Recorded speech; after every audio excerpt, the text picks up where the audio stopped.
Baik, kami mulai dulu di peserta yang pertama kepada Saudari Indah Gilang Pusparani. Nah, kepada saudari, kami telah membaca CV-nya dan beberapa hal yang sudah dipaparkan di dalam CV-nya. Tetapi sebelumnya mungkin bisa kembali diperkenalkan dirinya secara singkat, termasuk hal-hal yang sudah dituliskan pada formulir. Silahkan. Baik, terima kasih. Assalamualaikum warahmatullahi wabarakatuh. Selamat selamat siang, salam sejahtera Bapak Ibu semua yang telah hadir di sini. Terima kasih atas kesempatannya meluangkan waktu bagi saya hingga saya dapat diberi waktu untuk wawancara LPDP di tahap substansi ini. Perkenalkan, nama saya Indah Gilang Pusparani. Saya bisa dipanggil Indah. Saya ASN PNS Badan Perencanaan Pembangunan Penelitian dan Pengembangan Daerah Kota Cirebon atau Bapelitbangda Kota Cirebon. Saya memiliki latar belakang S1 Hubungan Internasional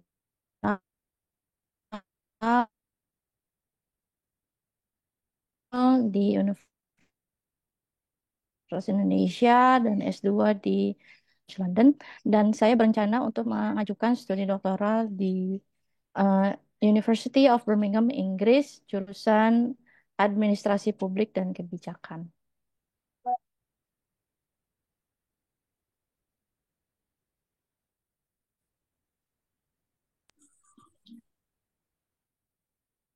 Oke, baik.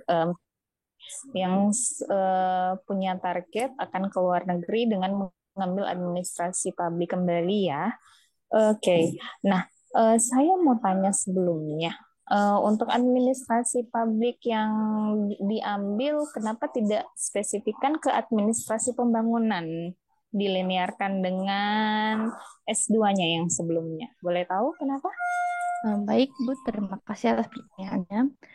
Untuk Mm-mm. administrasi publik dan eh, atau pembangunan, saya fokus ke administrasi publik. Meskipun dalam struktur beberapa universitas di luar negeri yang setuju, nomenklaturnya sedikit berbeda atau struktur departemennya sedikit berbeda. Yang saya cari khususnya adalah di mana saya bisa belajar kebijakan dari sudut pandang pemerintah karena saya berada di instansi pemerintah seperti itu. Saya telah mempelajari beberapa eh, perspektif pembangunan ketika saya S2 maupun ruang lingkup saya di pekerjaan saya di Bapelitbangda ini. Saya melihat kewenangan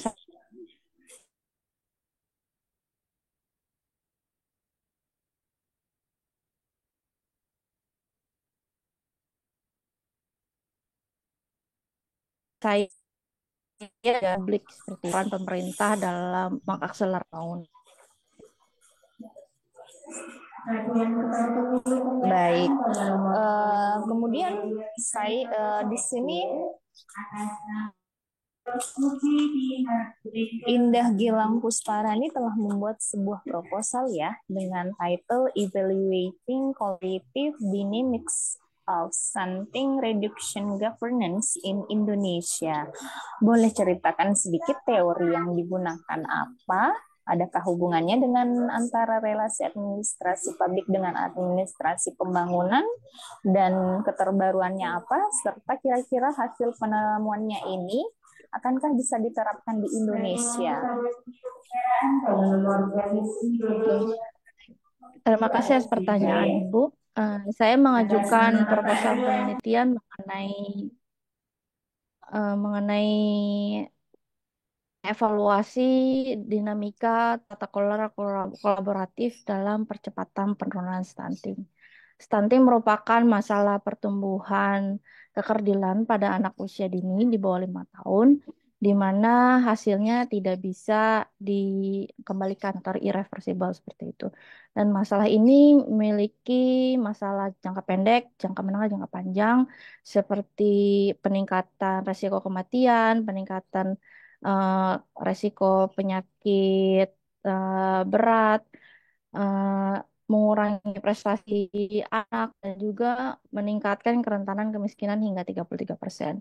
Prevalensi di Indonesia stunting itu masih 21%, lebih tinggi dari standar WHO 20%. Nah, Indonesia karena prioritas pembangunan ini, Indonesia menerapkan stunting sebagai salah satu target pembangunan jangka menengah hingga 2026, dan juga masuk dalam rencana pembangunan jangka panjang sampai 2045 seperti itu.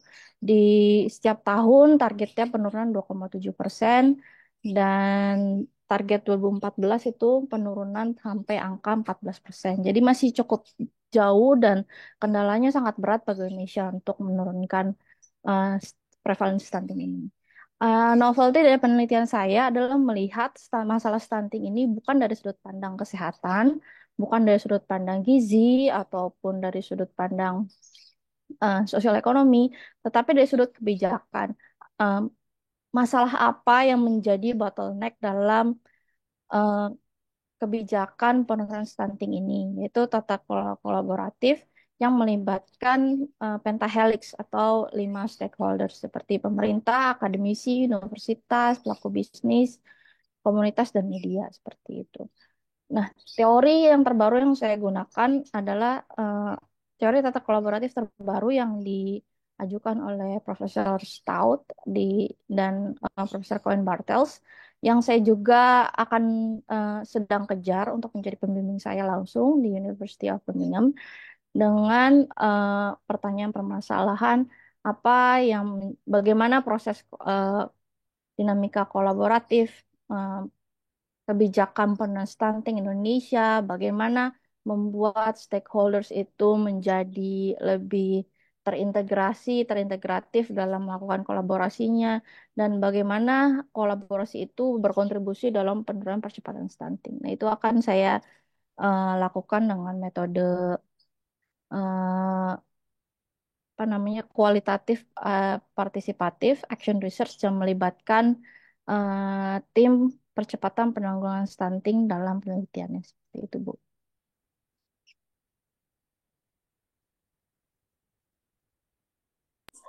Baik, berarti ada research questions yang akan ditawarkan dengan menggunakan teori keterbaruan yang tadi dipaparkan, dengan tidak memfokuskan pada bidang ekonomi dan lain sebagainya, melainkan kepada fokus di pembangunan atau kebijakannya ya. Iya, Baik, betul. kalau iya baik. Kalau misalnya seperti itu, hal real apa kan sekarang Indah kan sudah ini kan sudah master kemarin untuk administrasi pembangunan. Hal real apa selain melakukan penelitian yang bisa Indah lakukan secara real gitu, dilakukan di lapangan yang berwujud berupa pengabdian yang nyata yang bisa dilihat oleh masyarakat. Baik, Bu. Terima kasih. Ada dua langkah atau dua dimensi yang akan saya lakukan untuk kontribusi Indonesia dari studi saya ini. Yang pertama, dalam kapasitas saya sebagai ASN di institusi saya di Bapelitbangda, Kota Cirebon. Eh, saya melakukan penelitian yang juga diterbitkan dalam proceeding internasional atau nasional, dan juga jurnal nasional dan internasional yang akan memperkaya diskursus, mendorong pengembangan teori dan praktis untuk rekomendasi kebijakan mengenai penurunan percepatan penurunan stunting ini. Eh, saya alhamdulillah bukan bekerja di eh, alhamdulillah posisi saya bekerja di Badan Perencanaan Pembangunan, sehingga saya bekerja sama erat dengan para analis kebijakan, perencana, dan juga decision makers seperti struktural dan juga sekretariat dewan, untuk memajukan hasil-hasil hasil-hasil penelitian saya menjadi rekomendasi kebijakan yang nyata melalui peraturan wali kota seperti itu, atau peraturan daerah. Salah satunya peraturan wali kota rencana aksi daerah percepatan penurunan stunting 2023 2022 sampai 2026 karena itu dalam periode masa wali kota kami. Dan itu akan diperbarui setiap masa jabatan wali kota setiap 5 tahun. Jadi saya memiliki posisi yang strategis untuk mempengaruhi kebijakan baik secara ilmu pengetahuan maupun secara praktis. Yang kedua, dimensinya adalah melalui terlibatan saya dalam organisasi nirlaba Asosiasi Ibu Menyusui Indonesia. Eh, Asosiasi Ibu Menyusui Indonesia atau AIMI salah saya ikuti sejak tahun 2018. Saya di divisi riset yang juga terlibat dalam edukasi, advokasi ke pemerintah untuk melibatkan ibu-ibu yang berumah tangga, ibu bekerja yang memiliki anak dan balita dan keluarga yang memiliki anak dan balita. Di situ saya mengadvokasi pemerintah, tempat kerja untuk menciptakan lingkungan-lingkungan yang ramah ibu dan anak sehingga mereka bisa menutrisi anaknya dengan baik karena itu bisa sangat berkontribusi dalam mencegah stunting pada anak usia dini. Seperti hasil-hasil penelitian sebelumnya, eh, faktor ASI eksklusif, MPASI, dan imunisasi merupakan salah satu faktor penentu dimensi dasar yang menentukan keberhasilan anak itu lulus dari resiko stunting pada saat usia dini seperti itu. Dan setelah saya studi, saya akan memperluas dampaknya, memperluas berbagai kegiatannya melalui AIMI itu, melalui seminar, kemudian penyuluhan di kelurahan-kelurahan yang memiliki prevalensi stunting tinggi di Kota Cirebon bekerja sama dengan pemerintah seperti Dinas Kesehatan, Dinas Pemberdayaan Perempuan, Dinas Sosial maupun Kementerian Agama wakil setempat seperti itu, Bu.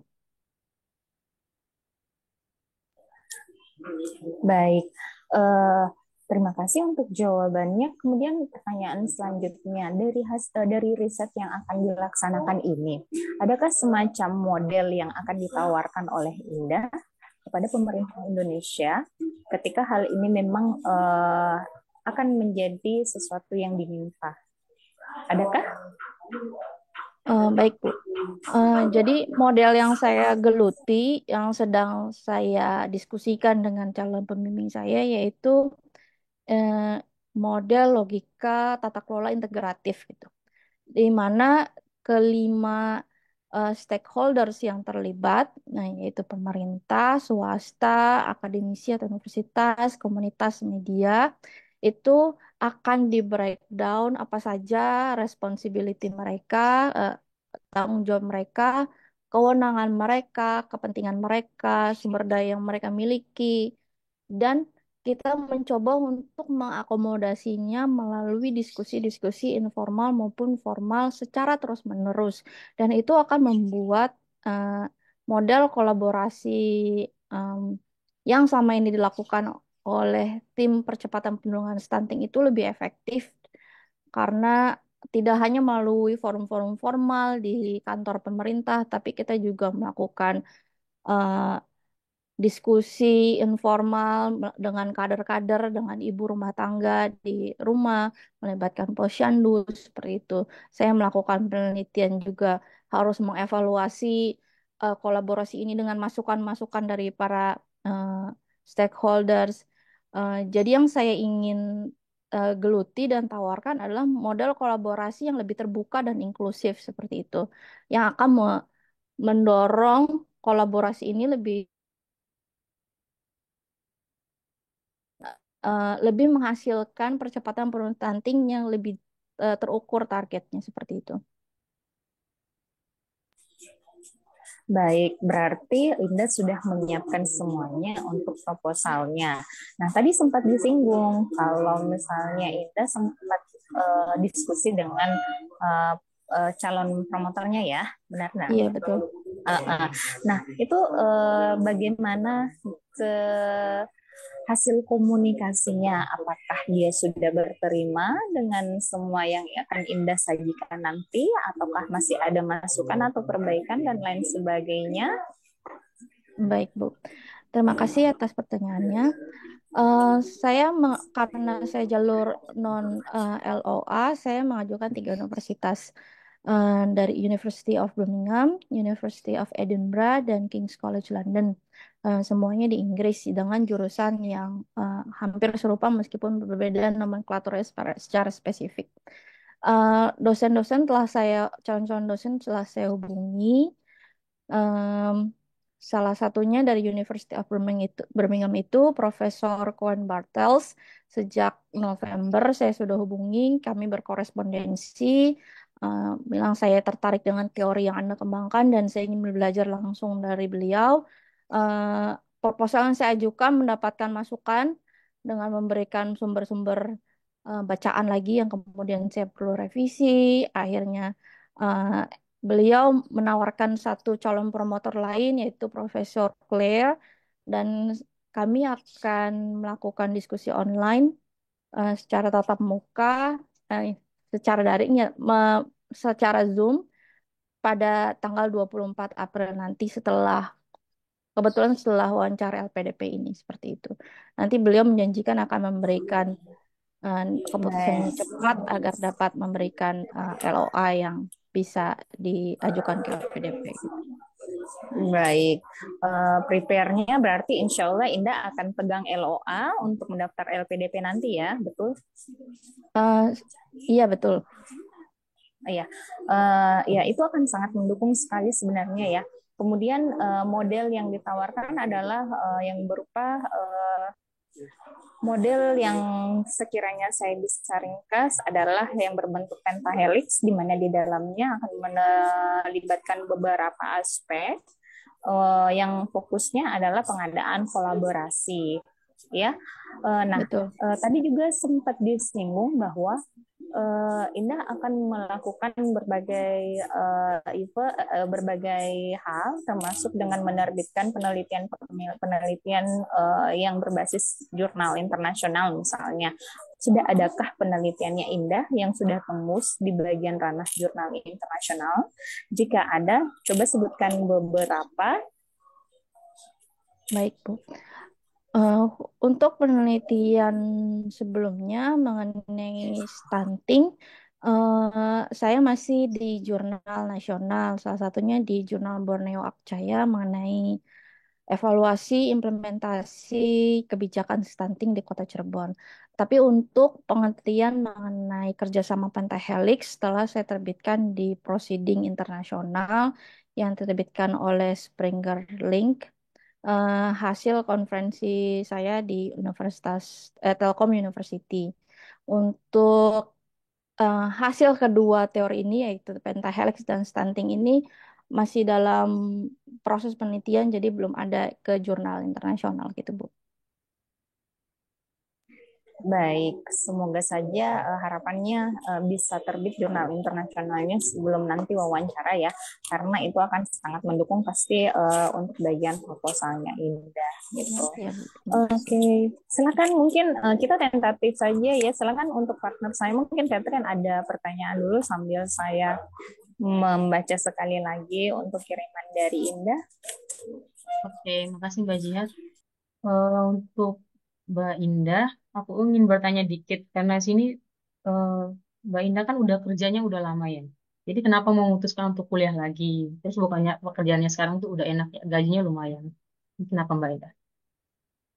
Baik Bu, terima kasih atas pertanyaannya. Eh, saya sudah eh, bekerja sebagai ASN sebagai 5 tahun. Sebelum sebagai ASN saya bekerja sebagai analis politik ekonomi di sektor swasta. Jadi latar belakang sudah 10 tahun dari sejak saya lulus S2 dengan beasiswa LPDP eh, pada tahun 2014. Menurut saya telah mengakumulasi cukup pengalaman dan saya mengidentifikasi apa room for improvement seperti itu. Apa kendala-kendala yang saya hadapi di lapangan yang perlu ditingkatkan kapasitasnya oleh saya secara pribadi agar menjadi modal saya untuk memberikan kontribusi yang lebih berdampak dan long lasting. Salah satunya itu metode penelitian dan teori-teori terbaru mengenai administrasi publik.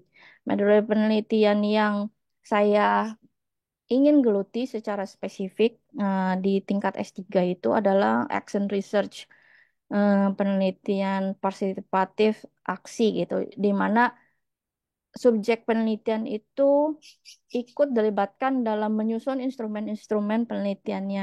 Kita berdiskusi pertanyaan permasalahannya, kemudian em, objektif dari penelitian ini itu subjek penelitiannya itu dilibatkan. Dan saya belum banyak melihat jurnal-jurnal dari nasional yang memberikan secara spesifik action research ini maupun pelatihan seperti itu atau bimbingan teknis dengan action research.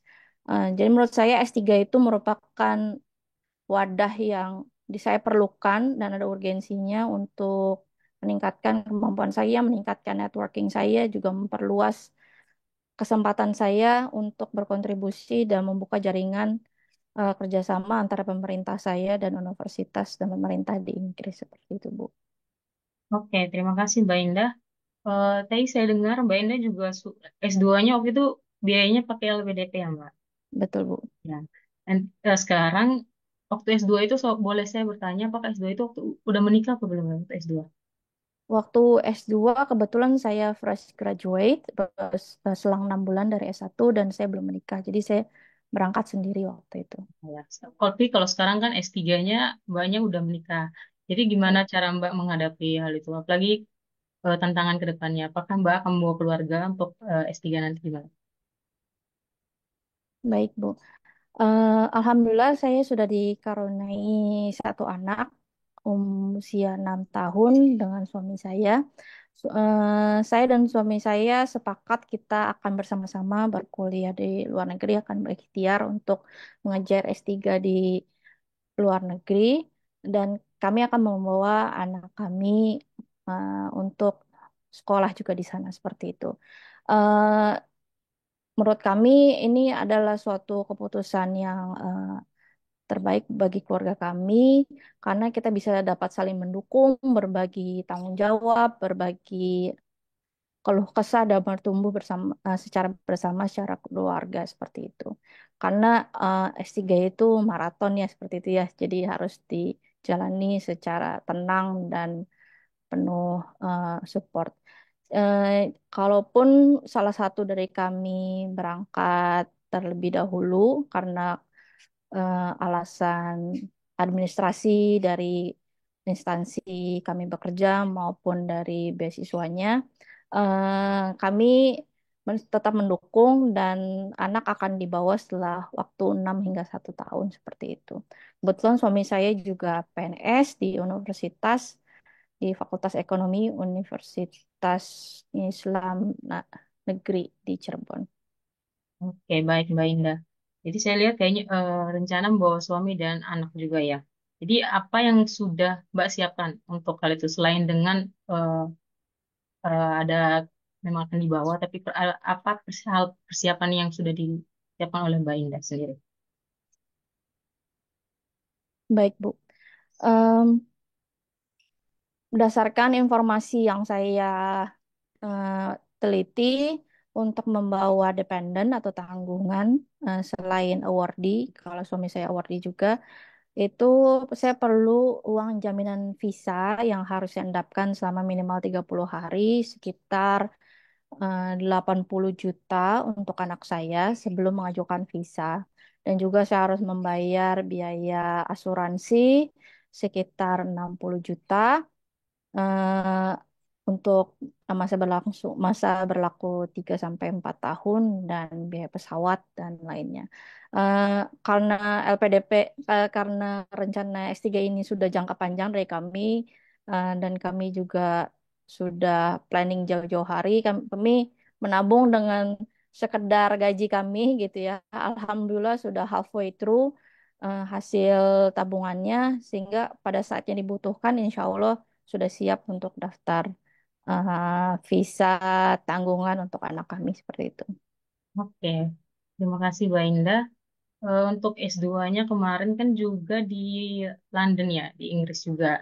Kan betul. sekarang S3-nya juga di Inggris. Jadi apa perbedaan yang paling berarti dan tantangan apa yang akan Mbak Indah hadapi nanti untuk S3?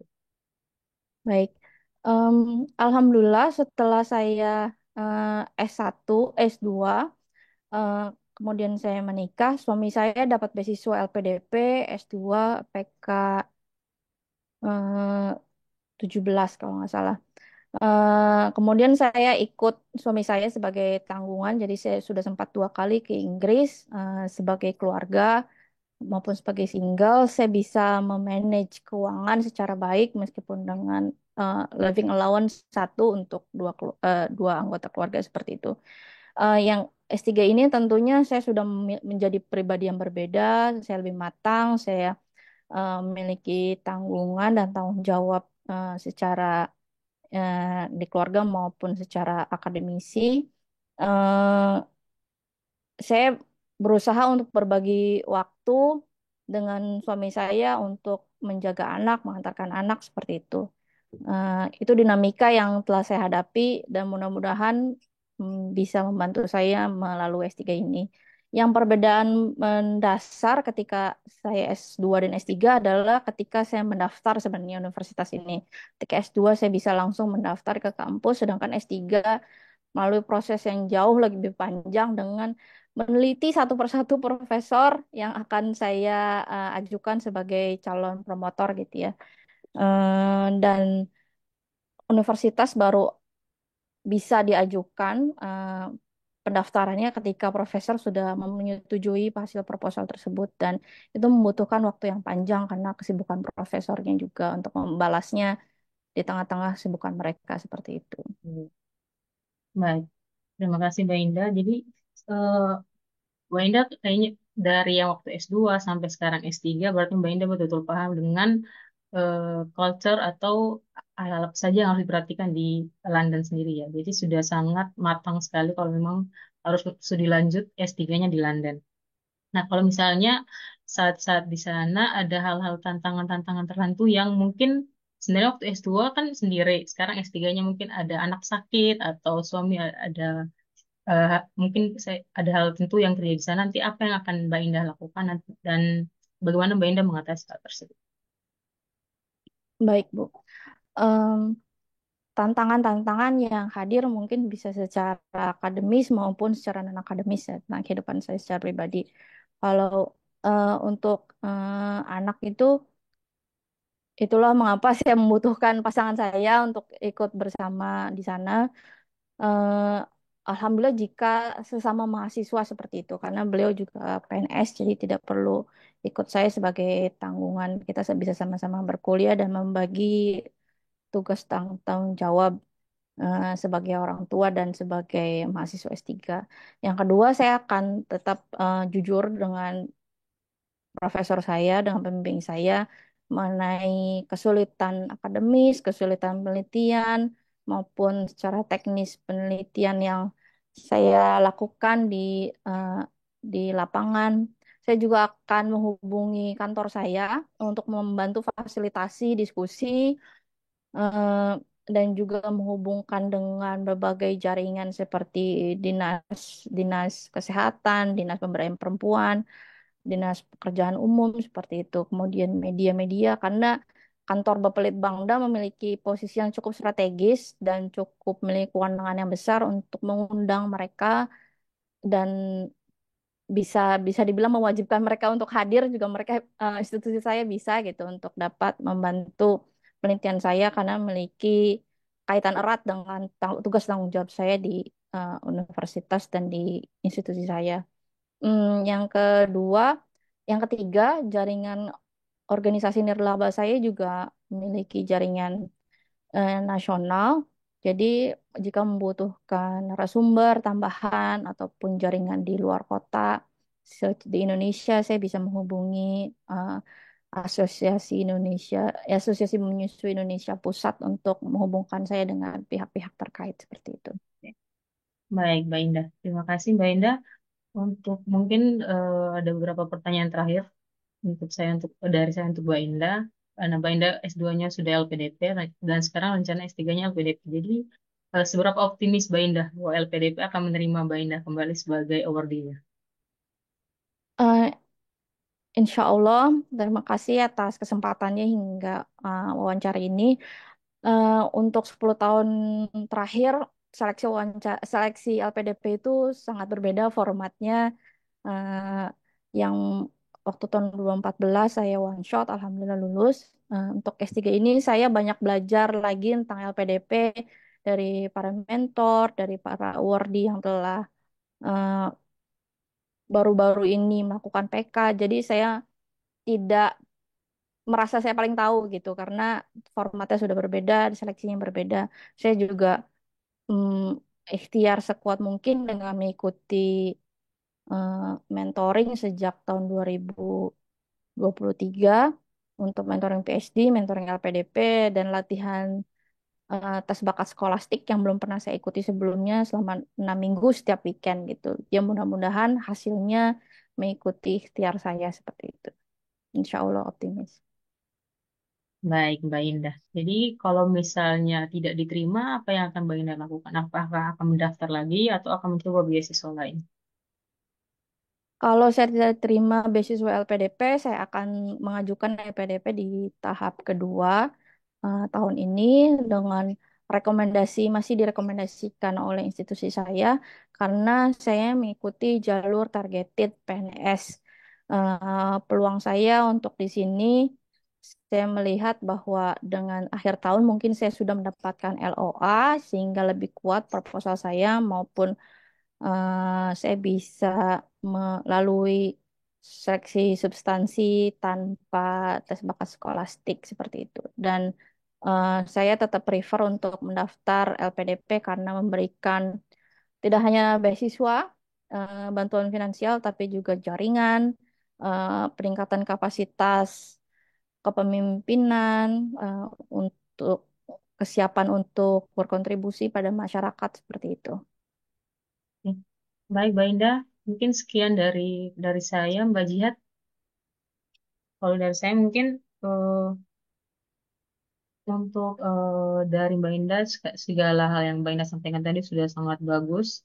Mungkin kalau dari saya, mungkin saya tambahkan saja sedikit. Kalau waktu S2 itu udah tergabung dengan, kalau di S2 kan ada ini, eh, yang sama-sama lulusan eh, beasiswa LPDP di luar negeri di Inggris itu, apakah Mbak Indah juga tergabung dengan komunitasnya atau Kebetulan apa istilahnya dulu, kelurahan ya. ya? Sekarang istilahnya kelurahan ya. Waktu itu kelurahan belum belum tercipta gitu karena itu tahun kedua LPDP ada 2014 karena LPDP baru tahun 2013. Kita masih bergabung dengan PPI, Perhimpunan Pelajar Indonesia saja seperti itu.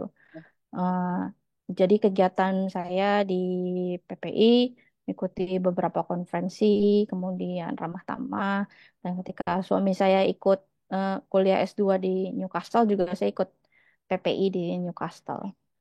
Oke. Jadi itu mungkin bisa jadi tambahan terkait dengan eh, bantuan kalau misalnya ada segala dari teman-teman dari alumni kan juga bisa bantu. Terus dengan mungkin nanti ada pertanyaan-pertanyaan sensitif seperti visa anak dan apa segala macamnya itu juga akan ditanyakan. Jadi mungkin perlu disiapkan apakah sudah disiapkan untuk anak dan suami dan segala. Mungkin dari aku Mbak Jihad gimana? Halo Mbak Jihad. Baik, kalau saya sendiri cuman ada pengalaman kemarin ya. Iya, betul sekali untuk sekarang itu kita istilahnya kalau LPDP ada istilah kelurahan ya. Jadi di setiap universitas itu ada yang namanya lurah. Pengalaman kemarin ada teman yang sudah menjabat, yang pernah menjabat sebagai lurah, sudah menyelesaikan S2-nya dan ingin apply di S3, tetapi ternyata hal tersebut belum menjadi jaminan ketika kita sudah mengambil S2 LPDP dan ingin lanjut S3 LPDP belum menjadi jaminan untuk lulus. Intinya ya kita tetap support. Kami bukan penentu, kami hanya berusaha bagaimana caranya kita sama-sama semua supaya bisa studi lanjut. Hal-hal yang disampaikan Indah tadi, saya ada beberapa saran. Nah, teman kemarin itu yang jatuh karena walaupun dia sudah pernah menjabat sebagai lurah dan sudah pernah merasakan LPDP bukan penentu, katanya dia jatuhnya pada teori ya. Teori yang digunakan itu katanya kurang kuat. Nah, makanya untuk teman-teman baik itu Indah dan teman-teman yang lainnya, yakinkanlah bahwa teori yang digunakan teman-teman adalah teori yang tepat pada proposalnya. Nah, sayangnya itu tadi kita tidak bisa melihat secara ini ya, secara signifikan tentang apa sih yang menjadi kekurangannya. Yang jelasnya untuk pengakuannya teman saya itu dia dijatuhkan di teori dan dibantai habis-habisan di situ. Makanya tadi saya benar-benar fokus di proposalnya Indah dan alhamdulillah Indah bisa menjawab, tetapi mungkin referensinya mungkin lebih ditingkatkan kepada bagian internasional ya. Internasional yang keterbaruan mungkin dengan semua yang dipaparkan bolehlah insya Allah menjamin, apalagi selalu sudah ditemani komunikasi dengan para calon pembimbingnya, itu akan sangat sudah menjamin, apalagi kalau misalnya sudah ditopang dengan adanya LOA gitu. Indah kalau misalnya menjawab nanti lebih meyakinkan ya. Ya, saya lihat Indah kan punya Indah punya pengalaman public speaking gitu ya. Sudah pernah jadi presenter, sudah sering membawakan seminar dan lain sebagainya. Come on, buktikan dong, buktikan kepada reviewer bahwa memang yakin dengan, tidak usah sombong, tetapi yakinkanlah kayak gitu prinsipnya, bahwa ini Indah bisa diterima dan LPDP harus terima gitu, itu prinsipnya. Itu mungkin dari saya. Silahkan kalau misalnya Indah ada tambahan atau pertanyaan sebelum kita pindah ke peserta yang lainnya. Boleh bertanya, Kak? Iya, silakan. Iya, Kak. Mungkin kebiasaan berbicara dengan atasan kali ya, jadinya agak sedikit takut gitu, barangkali salah ngomongnya gitu. Apalagi kan ketika kita mungkin berbicara teori,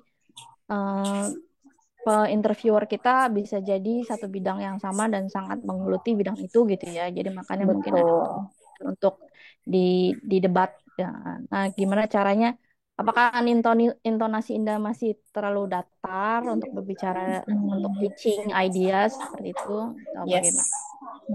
Iya, itu intonasinya yang masih datar-datar saja, yang belum bisa untuk lebih meyakinkan bahwa ini loh terbaik. Padahal kontennya bagus loh, bagus tawarannya, mulai dari ya kan, mulai dari metode yang akan ditawarkan, hal-hal yang masih minim, modelnya yang akan ditawarkan nanti, dan kontribusinya di Indonesia seperti apa, itu sudah bagus banget. Tinggal penyampaiannya saja yang masih terasa sangat flat, sehingga kalau misalnya Indah marketing nih ini masih kurang meyakinkan untuk kita, untuk kami terima kayak gitu. Tetapi kontennya saya salut, bagus sekali, apalagi ditopang dengan kondisinya Indah saat ini yang sudah menjadi PNS, yang bisalah kayak gitu ya, masuk di Indonesia nanti berkontribusi secara nyata.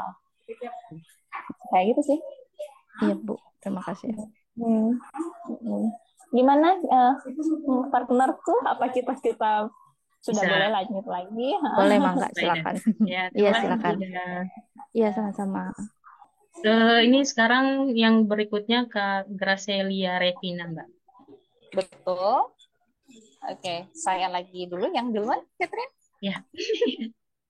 Oke, baik, siap. Oke, Catherine, thank you untuk waktunya, dan mohon maaf sekali lagi kepada Catherine dan teman-teman semua.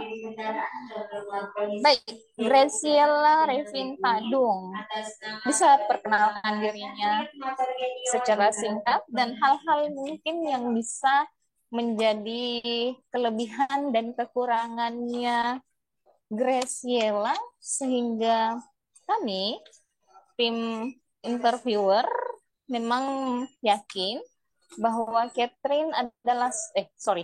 bahwa Graciela adalah sosok yang memang pantas menjadi salah satu awardee. Silahkan.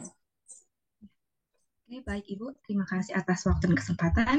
Perkenalkan, nama saya Graciela Rivina Tadung dan saat ini saya berdomisili di Kota Manado di Provinsi Sulawesi Utara.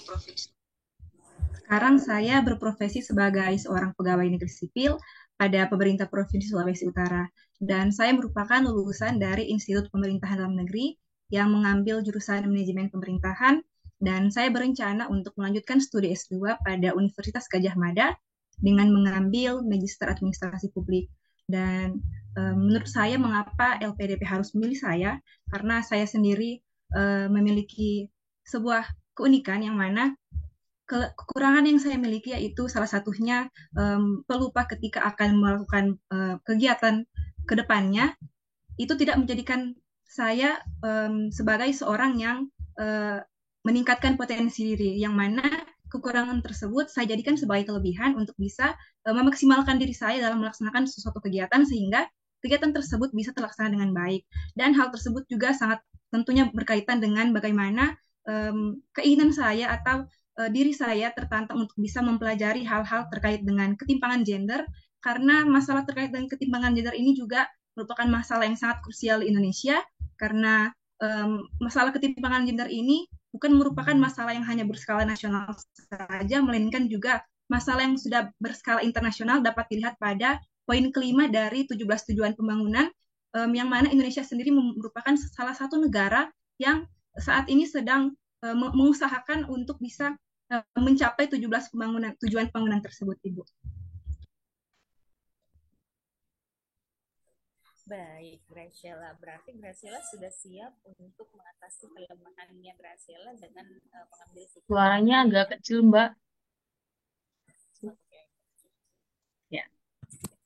Baik, saya ulangi. Saya mengatakan terima kasih untuk penjelasannya Graciela dan insya Allah Graciela akan siap menghadapi kelemahan yang akan Graciela hadapi nantinya dengan melakukan hal yang memang bisa mengatasinya. Salah satu hal yang unik yang saya lihat di sini yaitu pada saat nanti Graciela menyelesaikan studi S2 dengan beasiswa LPDP, Graciela akan melakukan sebuah inovasi yakni dengan pembuatan aplikasi SIPA atau Sistem Informasi Data Perempuan Hebat kayak gitu. Nah, hal ini tentunya membutuhkan sebuah public trust agar bisa diterima di masyarakat. Bagaimana cara Graciela untuk menerapkan hal tersebut dan adakah adakah hubungannya dengan penelitian yang mungkin akan Graciela lakukan nanti? Silahkan. Baik Ibu, tentunya sebagai seorang aparatur sipil negara harusnya memang bagaimana cara kami untuk bisa mensosialisasikan suatu program atau suatu rencana kegiatan dari pemerintah untuk bisa memberikan atau mengembalikan kepercayaan masyarakat kepada pemerintah. Dan dalam hal ini, ketika saya akan melaksanakan kontribusi yang telah saya lakukan dalam essay, yaitu terkait dengan pembuatan aplikasi SIPA ini, hal yang paling utama untuk dilakukan yang melibatkan masyarakat tentunya juga harus melakukan sosialisasi langsung kepada masyarakat, kemudian memberikan pandangan kepada masyarakat bahwa memang benar aplikasi ini akan sangat bermanfaat bagi keharmonisan masyarakat, khususnya bagi kaum perempuan, karena melihat adanya ketimpangan gender yang terjadi di Sulawesi Utara, dan hal tersebut juga merupakan salah satu alasan utama pembuatan aplikasi ini. Dan untuk kaitannya dengan penelitian, kebetulan saya berencana untuk mengambil penelitian secara umum terkait dengan bagaimana kinerja Dinas Pemberdayaan Perempuan dalam meningkatkan perekonomian perempuan di Sulawesi Utara. Dan dari hasil penelitian tersebut akan memperoleh kesimpulan-kesimpulan yang menyatakan faktor-faktor apa saja yang menjadi penghambat dari kinerja Dinas Pemberdayaan Perempuan dalam meningkatkan perekonomian perempuan, dan faktor-faktor penghambat tersebut akan menjadi salah satu masukan atau bahan dasar untuk membuat aplikasi ini, sehingga dari pembuatan aplikasi ini dan pelaksanaan kontribusi saya yang lainnya ini bisa menjadi salah satu pemecahan masalah dari faktor penghambat yang saya temukan dari penelitian yang akan saya lakukan nanti. Baik, sudah berapa sering Graciela mengikuti seminar dan pernah sudah membawakan seminar? Baik Ibu, untuk keikutsertaan seminar, saya pernah mengikuti seminar literasi hukum bagi perempuan dan juga seminar keterwakilan perempuan dalam parlemen dan beberapa kegiatan-kegiatan sosialisasi yang dilakukan oleh Dinas Pemberdayaan Perempuan yang mana saya menjadi pihak penyelenggara di dalamnya. Dan untuk pelaksanaan saya sendiri untuk memberikan sosialisasi terkait dengan kesehatan perempuan ini memang saya belum pernah melakukan sosialisasi secara resmi, namun karena kebetulan setiap bulan saya melakukan kunjungan kepada panti-panti asuhan yang mayoritas anak-anaknya itu adalah mayoritas anak-anak perempuan yang beranjak dari usia remaja ke dewasa. Dan dalam kesempatan tersebut saya mengambil waktu atau sharing-sharing sedikit dengan mereka dan memberikan arahan terkait dengan bagaimana untuk bisa menjaga diri sendiri sebagai seorang perempuan dan bagaimana langkah-langkah untuk bisa meningkatkan peran mereka meskipun mereka perempuan, namun tidak seharusnya diperlakukan seenaknya oleh kaum laki-laki itu.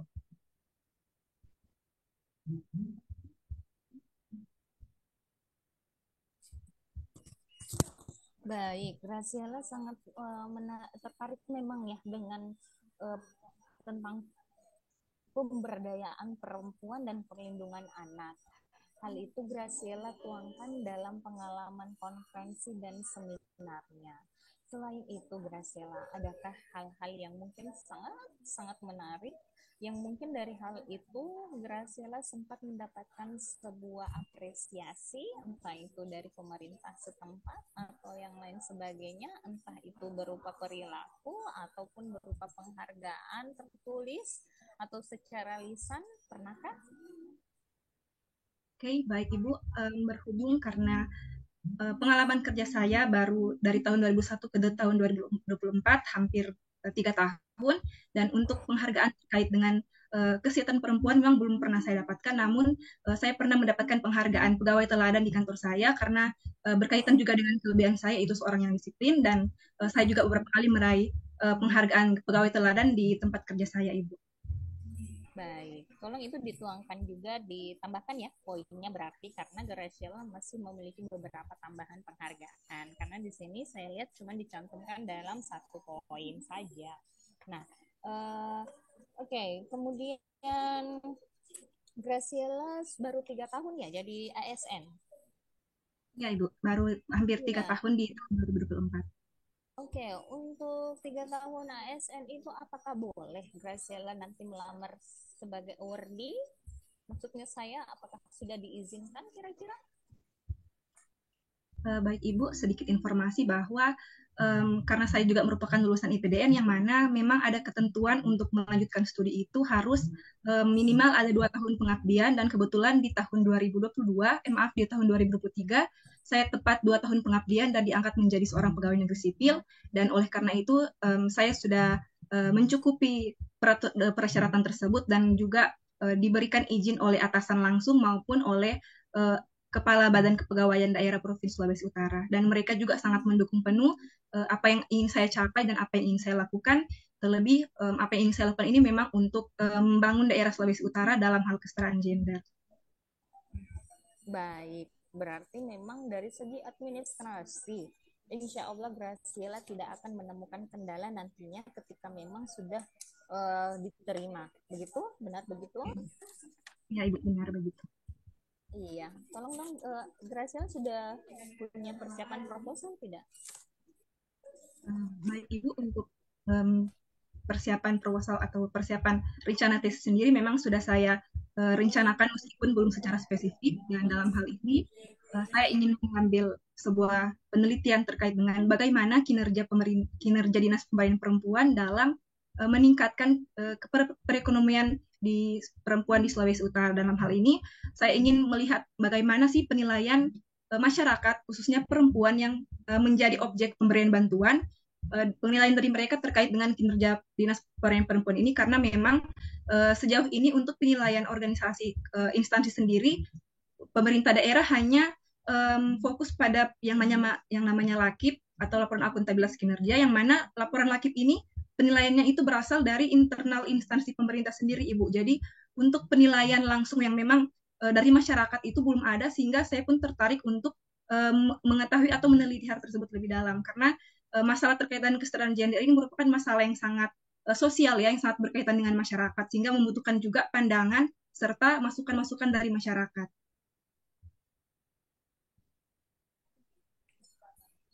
Baik, berarti Graciela memang benar-benar sangat ini ya tentang kesetaraan gender, dan hal itu memang adalah hal yang memang tidak pernah usang untuk diperbincangkan, malahan akan selalu terjadi keterbaruan lah kayak gitu ya.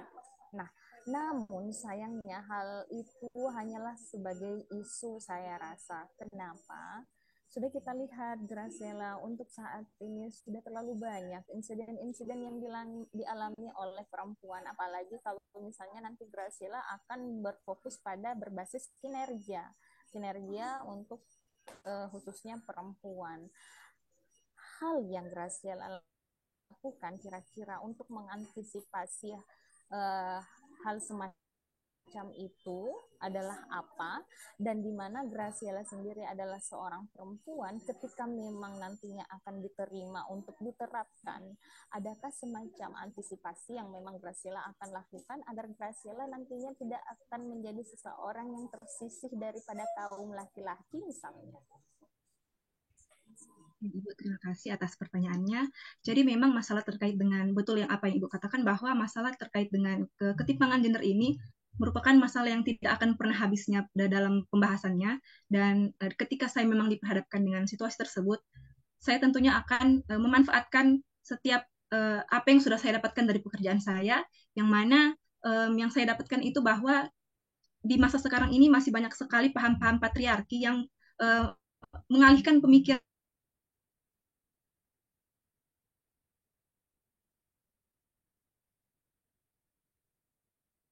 sangat mendukung adanya kesetaraan gender dan mendukung kehadiran perempuan di tengah-tengah kehidupan masyarakat. Dan saya tentunya akan memanfaatkan hal tersebut dan bekerja sama juga dengan beberapa lembaga sosial perempuan yang ada di Sulawesi Utara untuk bisa mensosialisasikan dan melakukan berbagai kegiatan sosial dalam rangka meningkatkan pengetahuan masyarakat terkait dengan pentingnya kesetaraan gender di tengah-tengah masyarakat, Ibu.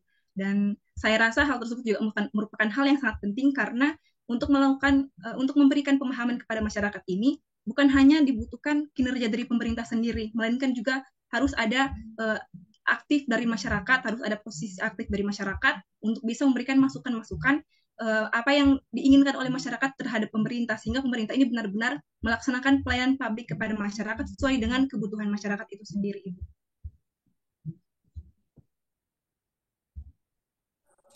Baik, berarti Graciela telah mengamati bahwa memang terdapat sesuatu hal yang unik untuk diteliti khususnya pada kesetaraan gender ya. Nah, pertanyaan selanjutnya, sudahkah Graciela membentuk sebuah komunitas, mungkin komunitas yang berupa semacam sharing, di mana kita ketahui bahwa perempuan itu hanya membutuhkan kadang-kadang 1000 kata dalam sehari untuk meluapkan isi hatinya, saling memberikan solusi. Adakah hal yang sudah ditempuh Graciela untuk hal semacam kesetaraan gender yang tadi yang sebutkan berupa feminisme, gerakan feminisme itu? Terima kasih. Baik, untuk komunitas yang sudah saya buat, memang ini bukan berbentuk komunitas yang secara formal yang memang ada pelantikannya dan sebagainya. Ini hanya perkumpulan saya dengan rekan-rekan saya perempuan dengan satu rekan satu angkatan saya, yang mana saya di tahun 2021 ketika lulus dan saya ditempatkan di Dinas Perempuan, dan ketika saya menyadari bahwa memang kesetaraan gender ini merupakan hal yang sangat krusial, saya mengajak rekan-rekan saya yang perempuan satu angkatan untuk bisa melakukan berbagai kegiatan sosial yang dikhususkan memang untuk perempuan, yang seperti yang sudah saya jelaskan tadi. Kami berkunjung ke beberapa panti sosial dan panti asuhan yang didominasi oleh anak-anak perempuan yang dalam beranjak dari usia remaja ke dewasa, dan kami pun melakukan sosialisasi dan sharing-sharing kepada anak-anak tersebut, sehingga mereka bisa memahami bagaimana pentingnya untuk menjaga diri sendiri sebagai seorang perempuan, Ibu. Jadi memang untuk komunitas besar ataupun komunitas yang secara formal ada pelantikannya atau ada acara formalnya memang belum ada, sampai saat ini belum ada, Ibu. Alasannya belum ada, kenapa? Baik, Ibu, terima kasih.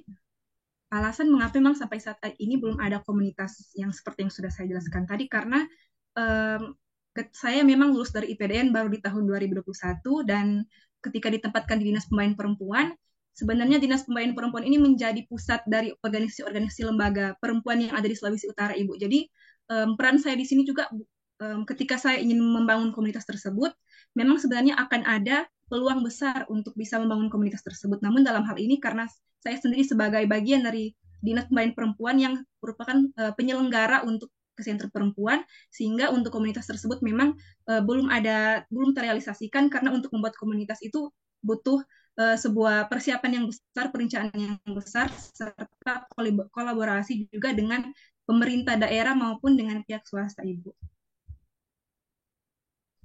Di Manado sendiri terkait dengan kebijakan-kebijakan pemerintah, sudah adakah yang sudah menyentuh terkait kesetaraan gender khususnya di Manado sana?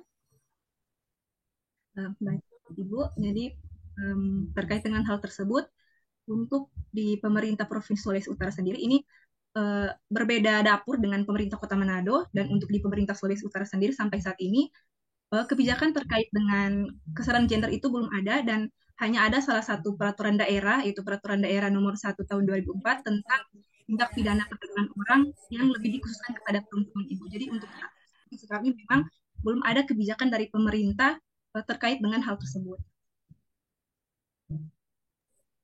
Apakah hal tersebut sesuatu yang tidak rancu ketika kita ingin meneliti sebuah kebijakan ternyata belum diimplementasikan? Ataukah mungkin Graciela punya pernyataan memang khusus bahwa proposalnya ini memang hal yang layak untuk diteliti dengan berdasarkan hal ini? Bisa nggak? Baik, Ibu. Untuk hal tersebut, memang proposal yang ingin saya teliti ini terkait dengan kesetaraan gender yang pada sampai saat ini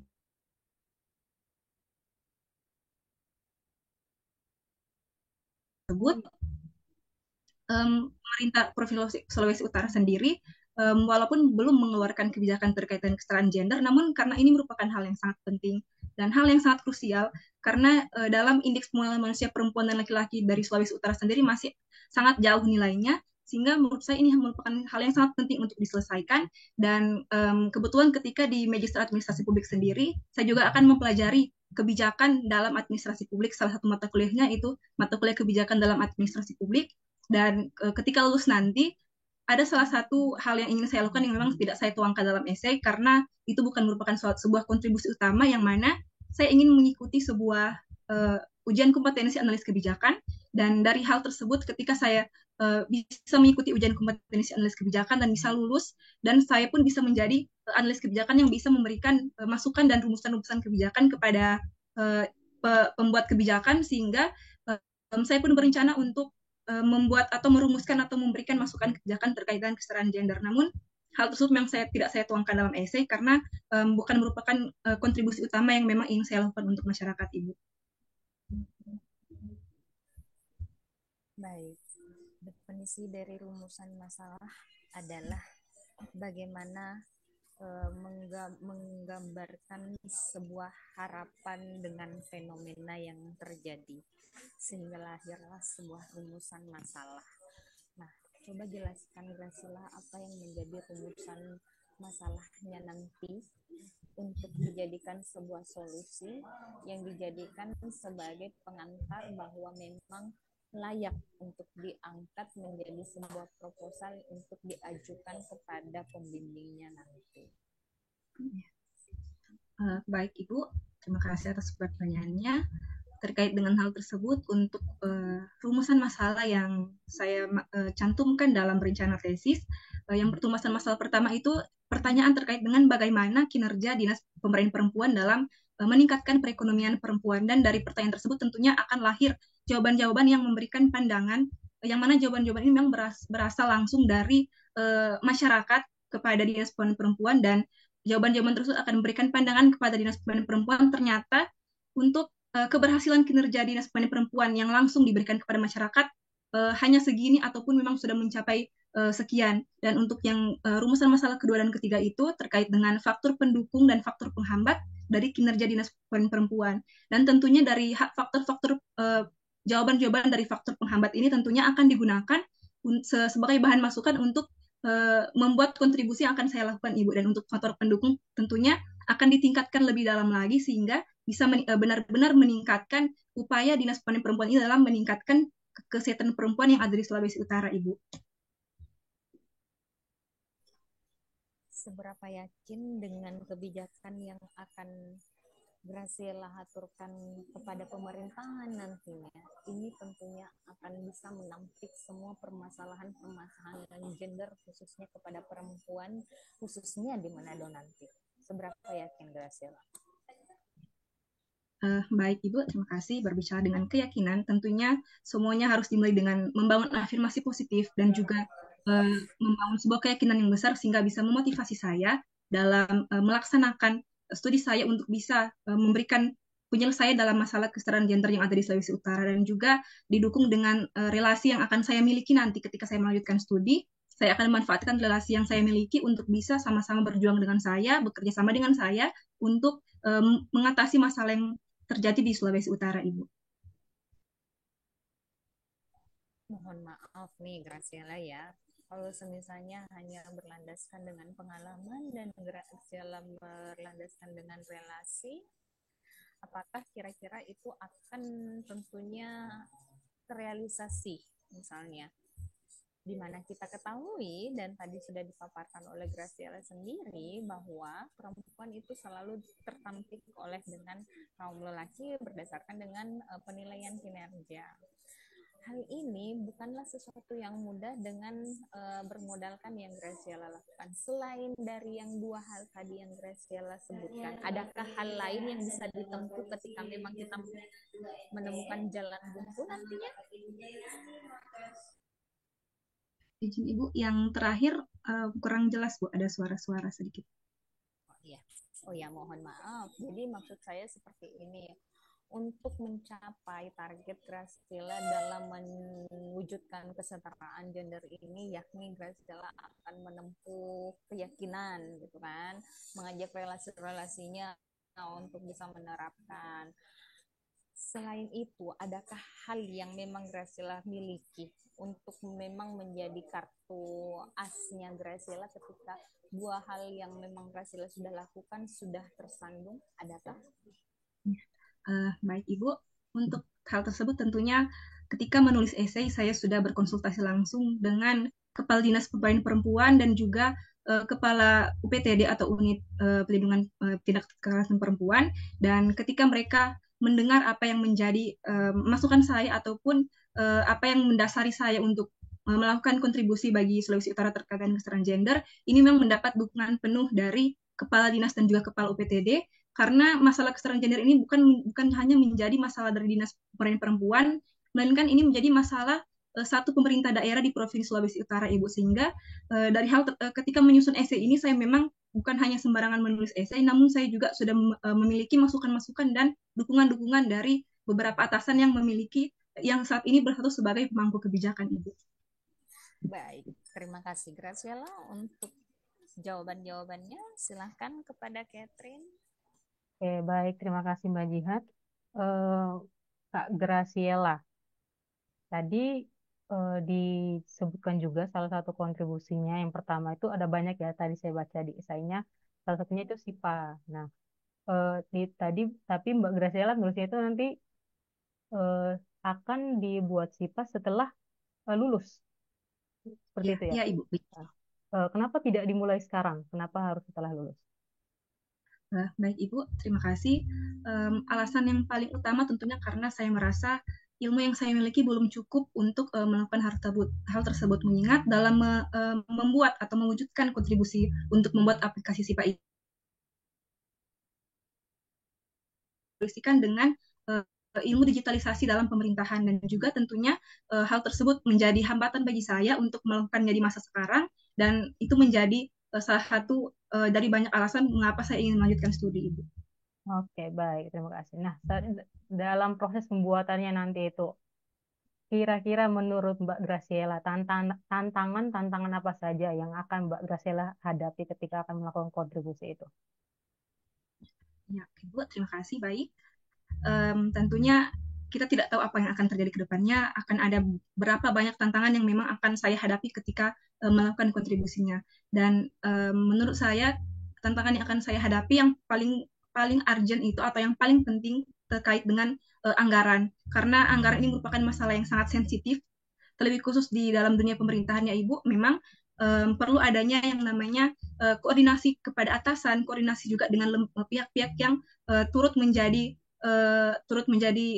kontribusi atau pihak-pihak yang turut menjadi sponsor dalam memberikan anggaran untuk bisa melakukan kontribusi yang sudah saya rencanakan. Namun saya yakin dan percaya bahwa setiap niat baik yang kita rencanakan itu bisa terlaksana dengan baik. Dari berbagai pihak juga akan memberikan bantuan, makanya saya yakin kontribusi tersebut bisa berjalan dengan lancar. Oke, baik. Terima kasih Mbak Graciela. Nah, Bang Graciela di sini sudah dapat LOA ya dari UGM. Ya, Betul. Iya. ya. Nah, selama dalam jangka waktu 2 tahun ini, apa yang akan Mbak Graciela lakukan selama perkuliahan selama 2 tahun ini? Mungkin bisa dijelaskan secara singkatnya saja. Oke, Ibu, terima kasih. Baik, selama melanjutkan studi S2 di Universitas Gadjah Mada, tentunya saya tidak hanya fokus dalam bidang akademik saja, tapi saya ingin berperan aktif dalam kegiatan-kegiatan organisasi, khususnya dalam kegiatan pengabdian masyarakat, karena menurut saya tidak lengkap rasanya apabila melanjutkan studi hanya dengan memfokuskan diri pada bidang akademik, karena untuk mengikut sertakan diri dalam bidang organisasi atau non akademik juga merupakan hal yang sangat penting untuk meningkatkan potensi diri serta menambah relasi dengan banyak orang. Oke, baik. Jadi, apakah Mbak Graciela sudah mencari tahu kegiatan-kegiatan apa saja yang akan Mbak Graciela lakukan setelah non-akademik maupun akademik? Bisa jelaskan.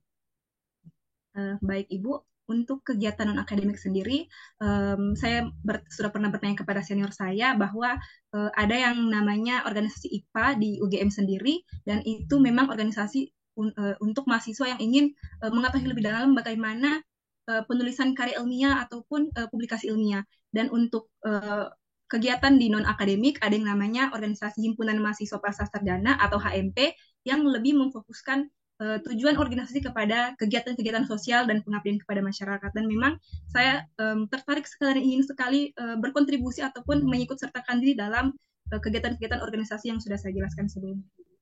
Oke, baik Mbak Graciela.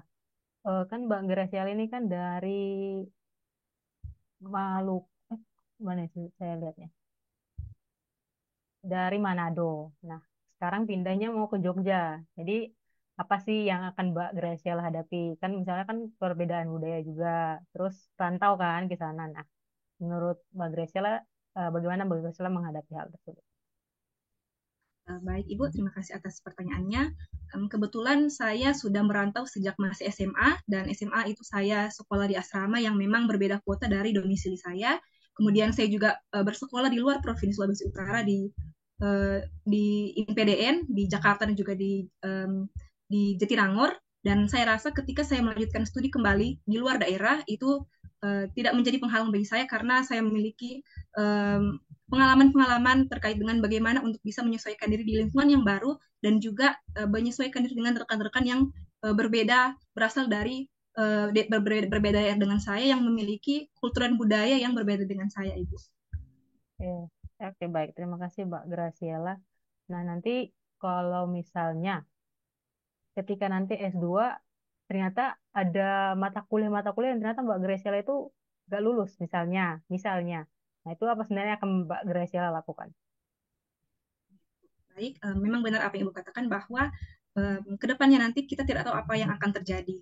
Dan apabila memang saya diperhadapkan dengan situasi tersebut, meskipun saya memang memiliki niat dan keyakinan bahwa akan memperjuangkan nilai akademik saya dengan baik, namun ketika memang diperhadapkan dengan situasi tersebut, yang pertama saya lakukan adalah mengevaluasi diri saya mencari apa sih yang menjadi kekurangan saya sehingga nilai tersebut bisa anjlok. Dan kemudian untuk di semester berikutnya, saya berusaha agar kekurangan tersebut tidak terjadi kembali dan meningkatkan nilai akademik di pelajaran yang lainnya juga, sehingga nilai yang anjlok itu tidak akan berpengaruh pada nilai kelulusan akhir saya, Ibu.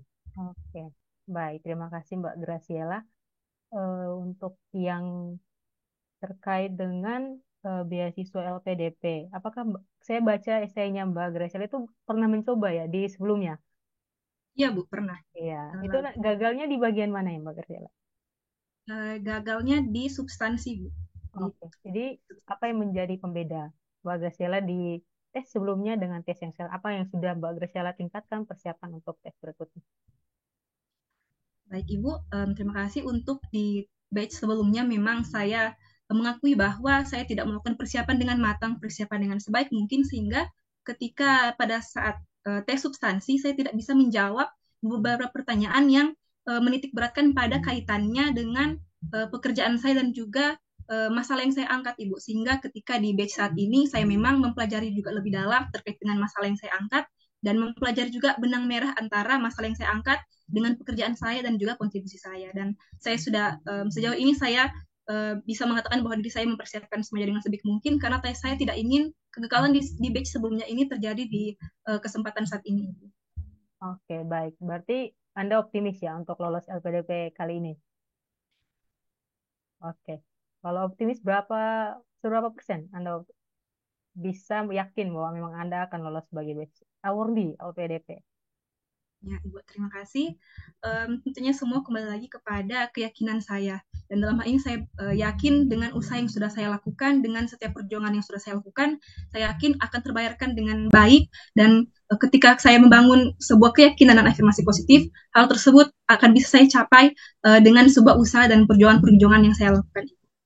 Oke, baik. Terima kasih, Mbak Graciela. Kalau misal dari yang saya baca profil-profil Mbak Graciela itu banyak banyak juga yang dari ASN yang mendaftar. Nah, sebenarnya apa sih yang menjadi pembeda Mbak Graciela dengan teman-teman yang lain? Yang walaupun nanti pasti kontribusinya juga akan mengarah seperti itu. Menurut Mbak Graciela apa menjadi pembeda Mbak Graciela? Baik Ibu, yang menjadi pembeda saya dengan peserta yang lainnya, ketika saya memiliki sebuah kelemahan, dan kelemahan itu tidak saya jadikan sebagai penghambat bagi diri saya untuk meningkatkan potensi diri, melainkan saya memanfaatkan kelemahan tersebut agar saya bisa menciptakan sebuah kelebihan baru yang nantinya bisa meningkatkan kompetensi diri dan kredibilitas diri saya sendiri, Ibu. Oke, baik, terima kasih. Mungkin terakhir dari saya, eh, apa makna nasionalisme bagi Mbak Graciela sendiri? Baik Ibu, makna nasionalisme ini memang secara umum adalah bagaimana kita mencintai negara kita sendiri, mencintai tempat yang kita tinggali saat ini, dan untuk contoh yang paling kecil, yang di lingkup kecil saja, bagaimana kita bisa menggunakan produk-produk dalam negeri sebagai salah satu sifat dari nasionalisme itu sendiri. Oke, mungkin itu dari saya. Terima kasih Mbak Graciela. Eh, Mbak Jihad mungkin ada yang ingin disampaikan eh, terkait dengan mockup ketiga hari ini, Mbak Graciela.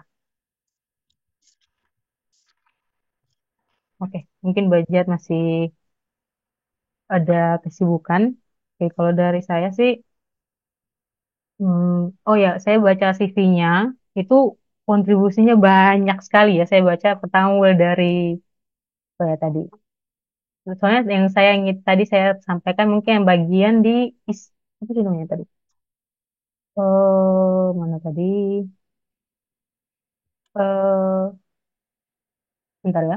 SIPA. Nah, itu kan tadi saya ada tanyakan di Mbak Graciela terkait tantangan-tantangan apa saja yang dihadapi.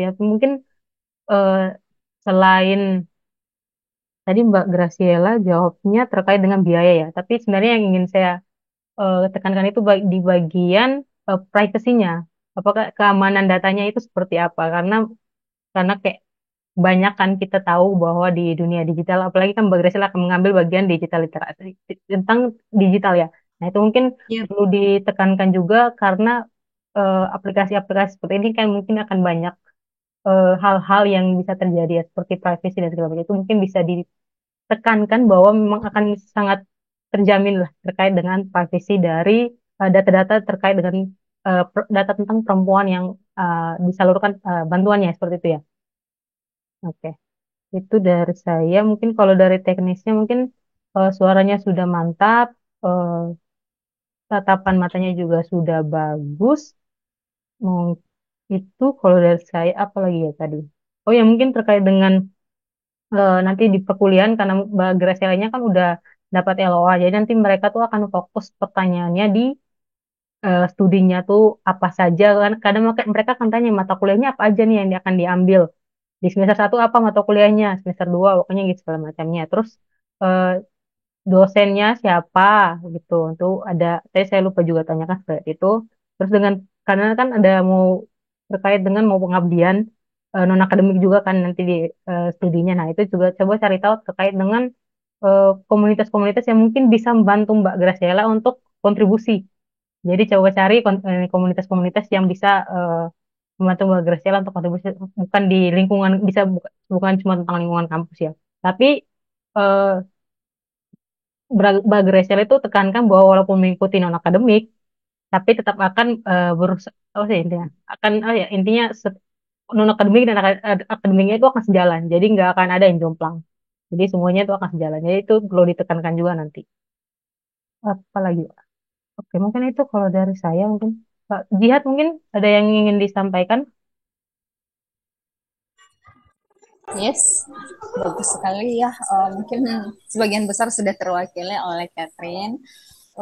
Akademik dengan organisasinya itu harus imbang karena memang pada saat nanti kita insya Allah semuanya ya semoga semuanya menjadi awardee kita itu Amin. akan diarahkan untuk lepas tugas dari tempatnya kita mengabdi dan akan diarahkan untuk bisa fokus di akademik dan tentunya akan lebih fokus pada pengabdian salah satu jalan yakni kita diarahkan untuk berorganisasi. Nah, Graciela, sebenarnya harapannya saya ketika kita mengangkat sebuah tema tentang gender, mungkin Graciela baiknya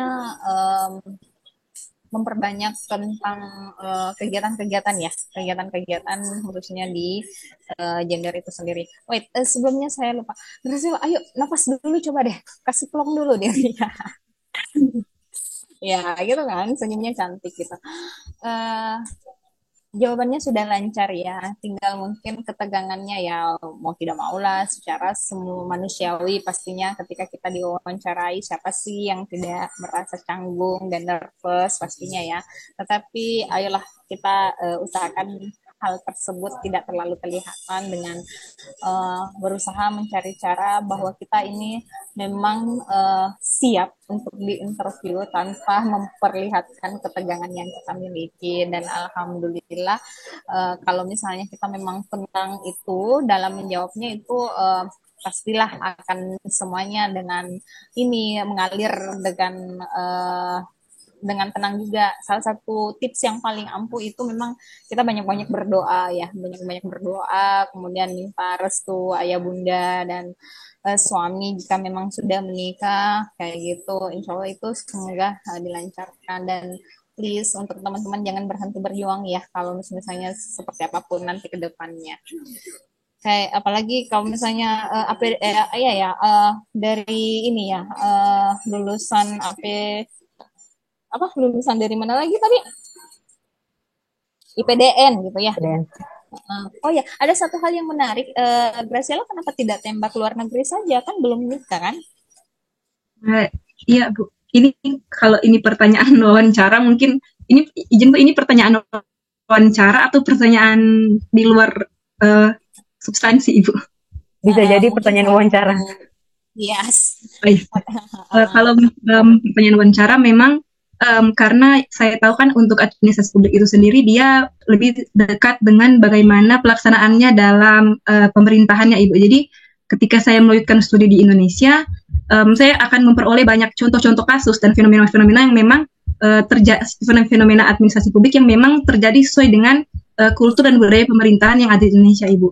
Kalau untuk alasan di luar pertanyaan wawancara, karena saya juga sudah pernah beberapa kali coba prediction test IELTS dan memang untuk bahasa Inggris masih kurang untuk ke luar negeri.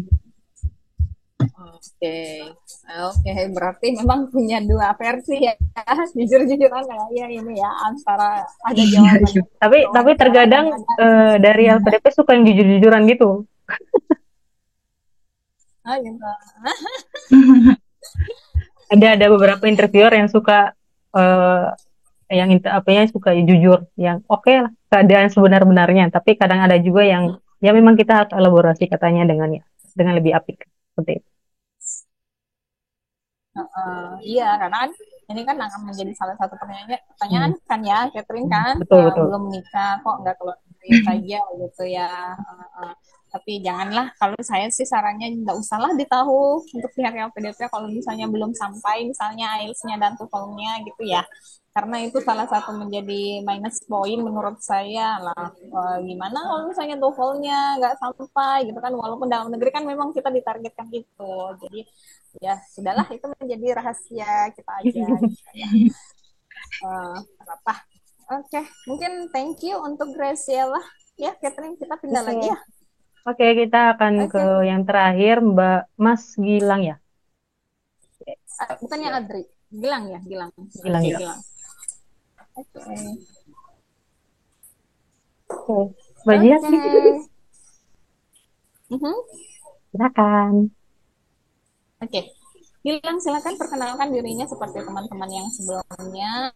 Jelaskan secara singkat tentang biografi dirinya, apa kelebihan dan kekurangannya. Jelaskan pula secara singkat tentang proposal atau esai yang mungkin akan diangkat. Baik, selamat sore Bapak Ibu sekalian. Sebelumnya izinkan saya memperkenalkan diri. Nama saya Gilang Landatama, saya biasa dipanggil Gilang. Eh, Latar belakang pendidikan saya lulus dari Diploma 3 jurusan Kepabeanan dan Cukai di Politeknik Keuangan Negara STAN. Kemudian saya melanjutkan kuliahan di jenjang sarjana di Universitas Terbuka dengan jurusan manajemen. Kemudian saya saat ini adalah seorang ASN di Direktorat Jenderal Bea dan Cukai sejak tahun 2016 sampai dengan sekarang. Saya memiliki beberapa kekuatan dan kekurangan. Yang pertama, kekuatan atau kelebihan, saya adalah orang yang menjunjung tinggi nilai-nilai integritas dalam melaksanakan kehidupan sehari-hari. Kemudian saya adalah orang yang bisa adaptif terhadap suatu perubahan baik di lingkungan maupun di dalam pekerjaan sehari-hari. Dan yang terakhir, saya adalah orang yang memiliki komitmen tinggi dan selalu menjunjung tinggi juga untuk amanah dalam setiap pekerjaan yang diberikan. Kekurangan saya adalah orang yang selalu berkata siap saat diberikan suatu pekerjaan, dan di mana saya juga selalu menuntut diri untuk sempurna, dalam hal ini adalah perfeksionis. Dan juga yang terakhir, karena uh, saya adalah orang yang perfeksionis dan juga selalu siap diberikan pekerjaan, saya cukup sulit untuk melakukan manajemen waktu yang baik. Kemudian saya sangat memiliki ketertarikan atau keminatan untuk membangun UMKM yang ada di Indonesia melalui pemberian kebijakan publik yang tepat. Dalam hal ini yang bisa dilakukan oleh organisasi saya, yaitu Direktorat Jenderal Bea dan Cukai, Kementerian Keuangan, dengan memberikan suatu insentif fiskal berupa fasilitas kepabeanan. Mungkin demikian perkenalan singkat dari saya. Terima kasih. Baik, Gilang. Terima kasih untuk jawabannya. Oke, dengan judul membangun UMKM kebijakan publik yang itulah semacam itu ya, yang tadi yang saya tangkap ya. Mohon maaf sebelumnya karena WiFi saya di sini berusaha untuk mendengarkan betul karena pribadi agak kurang ini ya. Oke, Gilang, kenapa kenapa Gilang harus mengangkat ini? Maksudnya pertanyaannya adalah apa sih hal urgent lokusnya sehingga hadir judul ini? Baik, Kayak gitu. terima kasih izin menjawab Ibu. Berdasarkan pengalaman penugasan saya sebelumnya, saya tergabung dalam tim PEN, Program Pemulihan Ekonomi Nasional, di kantor saya sebelumnya di Kalimantan Selatan, yang memiliki tugas untuk memberikan asistensi dan juga untuk mencari mencari kemungkinan atau potensi dari ekspor yang dilakukan oleh para pelaku UMKM, dan juga potensi perusahaan yang sudah ekspor atau pelaku usaha yang sudah ekspor untuk mendapatkan fasilitas. Nah, berdasarkan pengalaman saya menemukan banyak permasalahan yang dialami oleh UMKM kita untuk berorientasi ekspor maupun untuk naik kelas. Jadi saya merasa salah satu hal yang bisa dilakukan oleh organisasi saya dalam hal ini adalah Bea Cukai, yaitu memberikan asistensi untuk ekspor. Namun untuk asistensi sebenarnya ini adalah salah satu kegiatan rutin saja, Ibu. Namun ada beberapa hal yang menurut saya masih bisa lebih optimal lagi pemberian kebijakan oleh atau kontribusi yang bisa dilakukan oleh organisasi saya, yaitu dengan memberikan fasilitas kepabeanan. Berdasarkan data Ibu, untuk para pelaku UMKM untuk saat ini yang sudah bisa mendapatkan insentif fiskal dari kepabeanan itu hanya sebanyak 124 perusahaan, yang dimana sekitar di atas 80% itu berada di Jawa. Sedangkan berdasarkan data dari Kementerian Koperasi dan UKM di tahun 2021 yang terakhir Ibu, karena memang sampai saat ini saya coba cek di websitenya masih belum tersedia di 2022 maupun 2023. Di 2021 saja itu sebenarnya pelaku UMKM kita itu sebanyak 64,2 juta. Jadi sebenarnya sangat banyak sekali pelaku usaha UMKM kita di Indonesia, namun yang bisa memanfaatkan fasilitas kepabeanan itu hanya 124. Jadi saya merasa mungkin ada beberapa memang kebijakan atau persyaratan yang diberikan oleh organisasi oleh pemerintah itu kurang bisa diimplementasikan untuk pelaku usaha pelaku UMKM kita secara luas. Jadi maksud saya untuk melanjutkan perkuliahan ini, saya ingin mencoba membantu merumuskan suatu kebijakan publik, khususnya bagaimana atau apa kebijakan publik yang sangat tepat yang dapat berlaku secara general atau secara lebih luas dari yang ada sekarang untuk pelaku UMKM kita.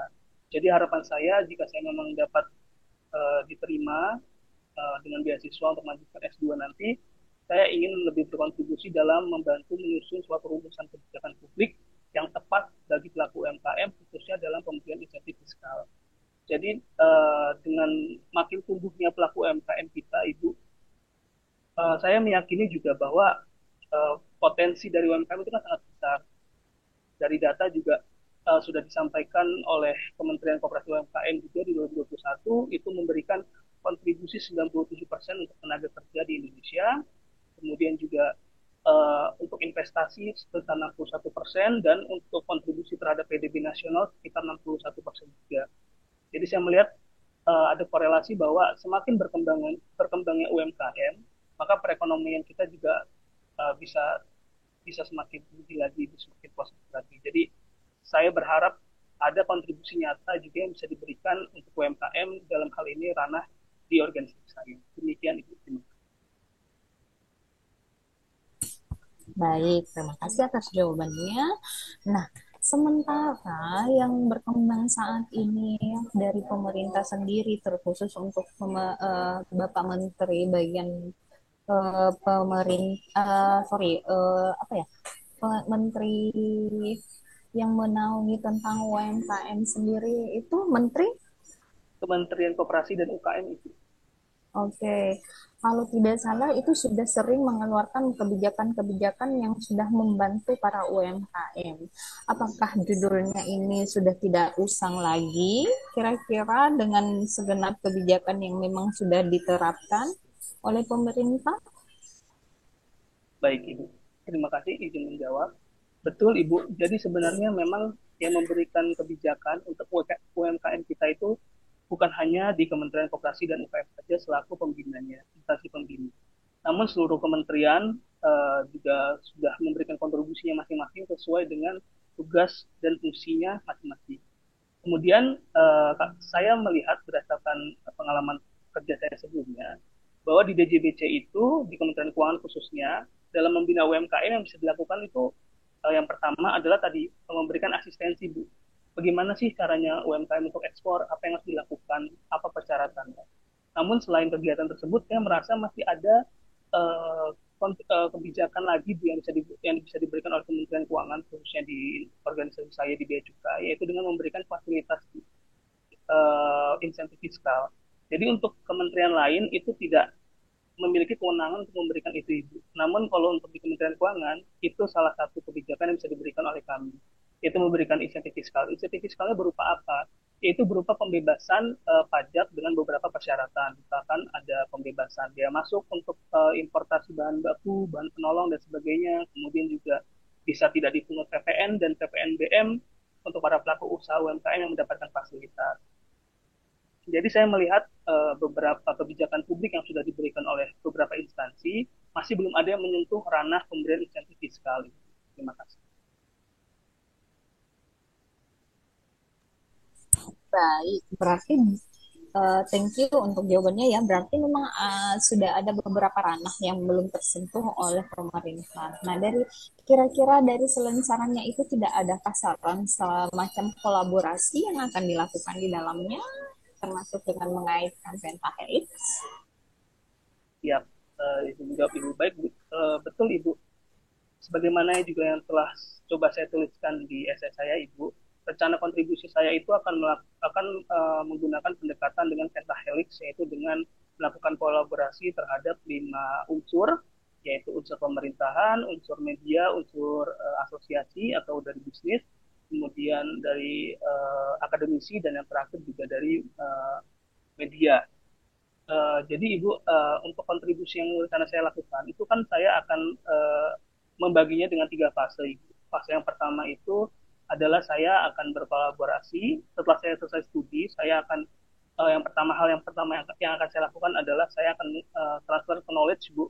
Jadi dengan pendidikan, pengetahuan yang telah saya dapatkan dari perkuliahan, saya akan share ke organisasi saya, ke lingkungan kerja saya, kemudian saya akan menginisiasi juga kegiatan untuk melakukan penelitian yang lebih mendalam, Ibu, terkait dengan kondisi lapangan UMKM, terkait dengan optimalisasi pemberian fasilitas atau dampak ekonomi apa yang terlihat dari pemberian fasilitas tersebut dengan berkolaborasi dengan 2 unsur dari pentahelix, Ibu, yaitu dengan para akademisi dan juga dengan para asosiasi atau dari bisnis. Karena dengan adanya kedua unsur tersebut, itu akan saya meyakini akan sangat banyak mendapatkan masukan dan juga nilai tambah terhadap penelitian yang akan dilakukan. Kemudian untuk rencana 2 tahun berikutnya atau di jangka menengah, saya akan mencoba untuk melakukan kontribusi yang sifatnya lebih ke kolaborasi, Ibu. Karena saat ini saya tergabung dalam tim sinergi UMKM Kementerian Keuangan Pusat, Ibu. Jadi di Kementerian Keuangan itu ada salah satu tim yang khusus memang untuk menangani percepatan pertumbuhan UMKM di Indonesia sesuai dengan ranah Kementerian Keuangan. Jadi di dalam pokok tugas tim tersebut itu juga ada kegiatan yang sifatnya kolaborasi itu dengan beberapa pemangku kebijakan. Saya akan mencoba untuk menginisiasi beberapa program dengan para pemangku kebijakan, Ibu, dan juga dengan para komunitas, dalam hal ini generasi muda, Ibu, untuk 2 unsur pentahelix yang lain. Jadi nanti kolaborasinya adalah saya coba untuk berkoordinasi dengan atas keuangan dan juga Kementerian Luar Negeri, Ibu.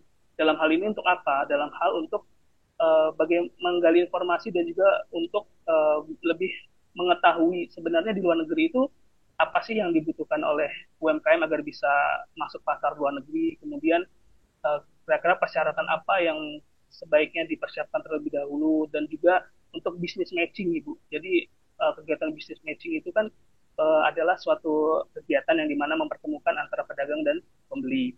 Jadi kita meminta bantuan atas keuangan juga dari Kementerian Luar Negeri untuk memamerkan produk-produk yang ada di Indonesia untuk di luar negeri. Kemudian berkolaborasi juga yang jelas dengan para pemangku kepentingan lain seperti Kementerian Koperasi UKM untuk menyempurnakan kebijakan pembinaan seperti apa dan sebagainya. Dan yang terakhir, Ibu, untuk kontribusi yang terakhir ya adalah baru perumusan kebijakannya, Ibu, di jangka panjang. Karena perumusan kebijakan itu prosesnya cukup panjang dan harus banyak melibatkan para pelaku usaha maupun para pemangku kepentingan untuk berdiskusi agar terciptanya suatu kebijakan yang tepat bagi pelaku UMKM. Dan yang terakhir, saya akan berkolaborasi dengan unsur pentahelix yang terakhir, yaitu media, yaitu dengan tujuan agar setiap usaha atau kontribusi yang akan dilakukan atau yang sudah dilakukan oleh pemerintah itu dapat ditransfer ke seluruh pelaku UMKM atau seluruh masyarakat Indonesia dengan menggunakan media, dengan menggunakan atau berkolaborasi dengan unsur media sebagai rencana atau sebagai strategi komunikasi. Jadi rencana kontribusinya kurang lebih seperti itu yang telah coba saya rumuskan jika saya nanti dapat lulus dan diterima dari LPDP. Terima kasih. Baik, mendengar semua jawabannya tadi, berarti memang sudah ada semacam backup untuk mengatasi hal-hal yang akan terjadi ya. Tetapi saya tersandung dengan sebuah pernyataan yang mengatakan akan mempelajari di luar negeri sana bagaimana penerapan tentang UMKM itu sendiri agar dapat terrealisasi secara sempurna ya kan. Nah, berarti Gilang akan melakukan penelitian di luar negeri atau bagaimana? Oh, baik Ibu. Izin menjawab Ibu. Sebenarnya maksud penjelasan saya sebelumnya, Ibu, itu terkait dengan koordinasi terhadap instansi Kementerian Luar Negeri dan atas keuangannya Ibu. Karena saya tidak bisa melakukan pekerjaan atau perjalanan ke luar negeri sampai sejauh ini, saya masih belum ada kesempatan. Jadi hal yang ingin saya coba lakukan adalah kita di Kementerian Keuangan membuat suatu forum yang dimana kita berkoordinasi dengan atas keuangan dan Kementerian Luar Negeri. Kenapa atas keuangan? Jadi memang di Kementerian Keuangan itu sudah banyak selama ini sudah banyak mengirimkan delegasi-delegasi atau perwakilan yang ditunjuk sebagai atas keuangan di beberapa negara. Jadi secara komunikasi dan kolaborasi lebih smooth bisa dilakukan Ibu karena memang itu kebanyakan dari orang-orang internal Kementerian Keuangan. Jadi hal yang dilakukan bukan langsung terjun ke luar negerinya Ibu, namun kita membuat forum, jadi transfer ilmu juga Ibu. Jadi untuk menambah wawasan juga, gimana sih sebenarnya kalau luar negeri itu yang dibutuhkan itu apa. Terus kalau kita mau memamerkan produk atau melakukan kegiatan bisnis matching di luar negeri itu persyaratannya apa aja. Nah itu harus butuh dukungan informasi dari atas keuangan maupun dari Kementerian Luar Negeri untuk membuat suatu MOU Ibu. Jadi sebenarnya selama ini kegiatan koordinasi kami dengan atas keuangan maupun Kementerian Luar Negeri sebenarnya sudah beberapa kali dilakukan. Namun ternyata pada prakteknya di lapangan masih belum terimplementasi dengan baik Ibu. Jadi karena mungkin memang sebelum ada MOU-nya ya Bu, belum ada kesepakatan pemahaman juga dari masing-masing instansi. Jadi kebanyakan jalannya masing-masing Ibu. Untuk sementara ini jalannya masing-masing. Jadi Kementerian Luar Negeri punya program masing-masing, Kementerian Keuangan punya program masing-masing, yang dimana sebenarnya salah satu pintunya dari atas keuangan atau dari kedutaan luar negeri. Jadi harapan saya dengan kontribusi yang saya berikan, sifat yang kolaborasi ini bisa difirmkan dengan suatu MOU atau lebih bisa diimplementasikan secara nasional. Jadi kurang lebih seperti itu. Terima kasih. Oke, baik. Berarti ya memang ini ya. Nah, pertanyaannya saya, memang kampus tujuannya Gilang kemana sih? Iya, baik Ibu. Rencananya saya akan mengambil S2 di Universitas Indonesia dengan jurusan Magister Perencanaan Ekonomi dan Kebijakan Pembangunan di dalam negeri. Oke. Nah, pertanyaan yang sama mungkin tadi dengan Graciela ya, yang sebelumnya Gilang gitu ya. Kenapa enggak di luar negeri saja, Pak? Gitu. Sekalian bisa sekolah, sekalian bisa meneliti gitu ya. Ya, baik Ibu. Izin menjawab, kenapa saya memilih di dalam negeri? Karena saya merasa dari sisi mata kuliah yang tersedia di MPKP UI itu sudah sangat relevan dengan kebutuhan saya untuk mengisi gap kompetensi dan gap pengetahuan yang saya miliki saat ini. Kemudian, karena objek penelitian atau objek dari kontribusi saya jangka panjang, jangka menengah maupun jangka pendek adalah untuk pelaku UMKM yang di mana ini adanya di Indonesia. Jadi saya ingin mencoba selama kuliah juga saya agar lebih dapat banyak masukan maupun banyak studi-studi kasus Bu yang ada di UMKM. Karena jika saya berada di luar negeri, mungkin pelaku usaha UMKM yang saya coba teliti itu kondisi permasalahan atau kondisi yang ada itu sangat berbeda dengan yang ada di Indonesia itu. Jadi harapan saya dengan saya di dalam negeri banyak studi kasus yang bisa saya pelajari yang real di lapangan itu seperti apa. Kemudian rencana kontribusi saya yang pentahelix juga saya ingin melibatkan akademisi Ibu. Jadi selama kuliah juga saya coba menjaring relasi untuk mencari akademisi dari universitas, dari kampus yang dimana itu ada di dalam negeri. Jadi kenapa saya lebih memilih di dalam negeri? Fokus utamanya karena tadi untuk tadi kasus lapangan real permasalahan yang ada seperti apa, yang kemudian juga untuk mencari jaringan akademisi. Terima kasih. Baik, kalau begitu mungkin dari saya demikian. Silakan Catherine. Oke, baik, terima kasih Mbak Jihad. Kak Gilang. Oke. tadi Kak Gilang jelaskan ya, tadi tujuan kampusnya itu UI, betul. Untuk saat ini apakah sudah dapat LOA atau belum? Baik. Saya ikut tes LPDP-nya ini dengan jalur targeted non LOA ya. Jadi saya Oh, belum iya. mendapatkan. Oke. Kalau jalurnya non LOA, jadi pilihan pertamanya itu UI, pilihan keduanya itu UGM, dan ketiganya itu UNPAD ya. Nah, Iya, selain UI, kenapa pilih UGM dan pilih UNPAD? Soalnya tadi condongnya lebih ke UI.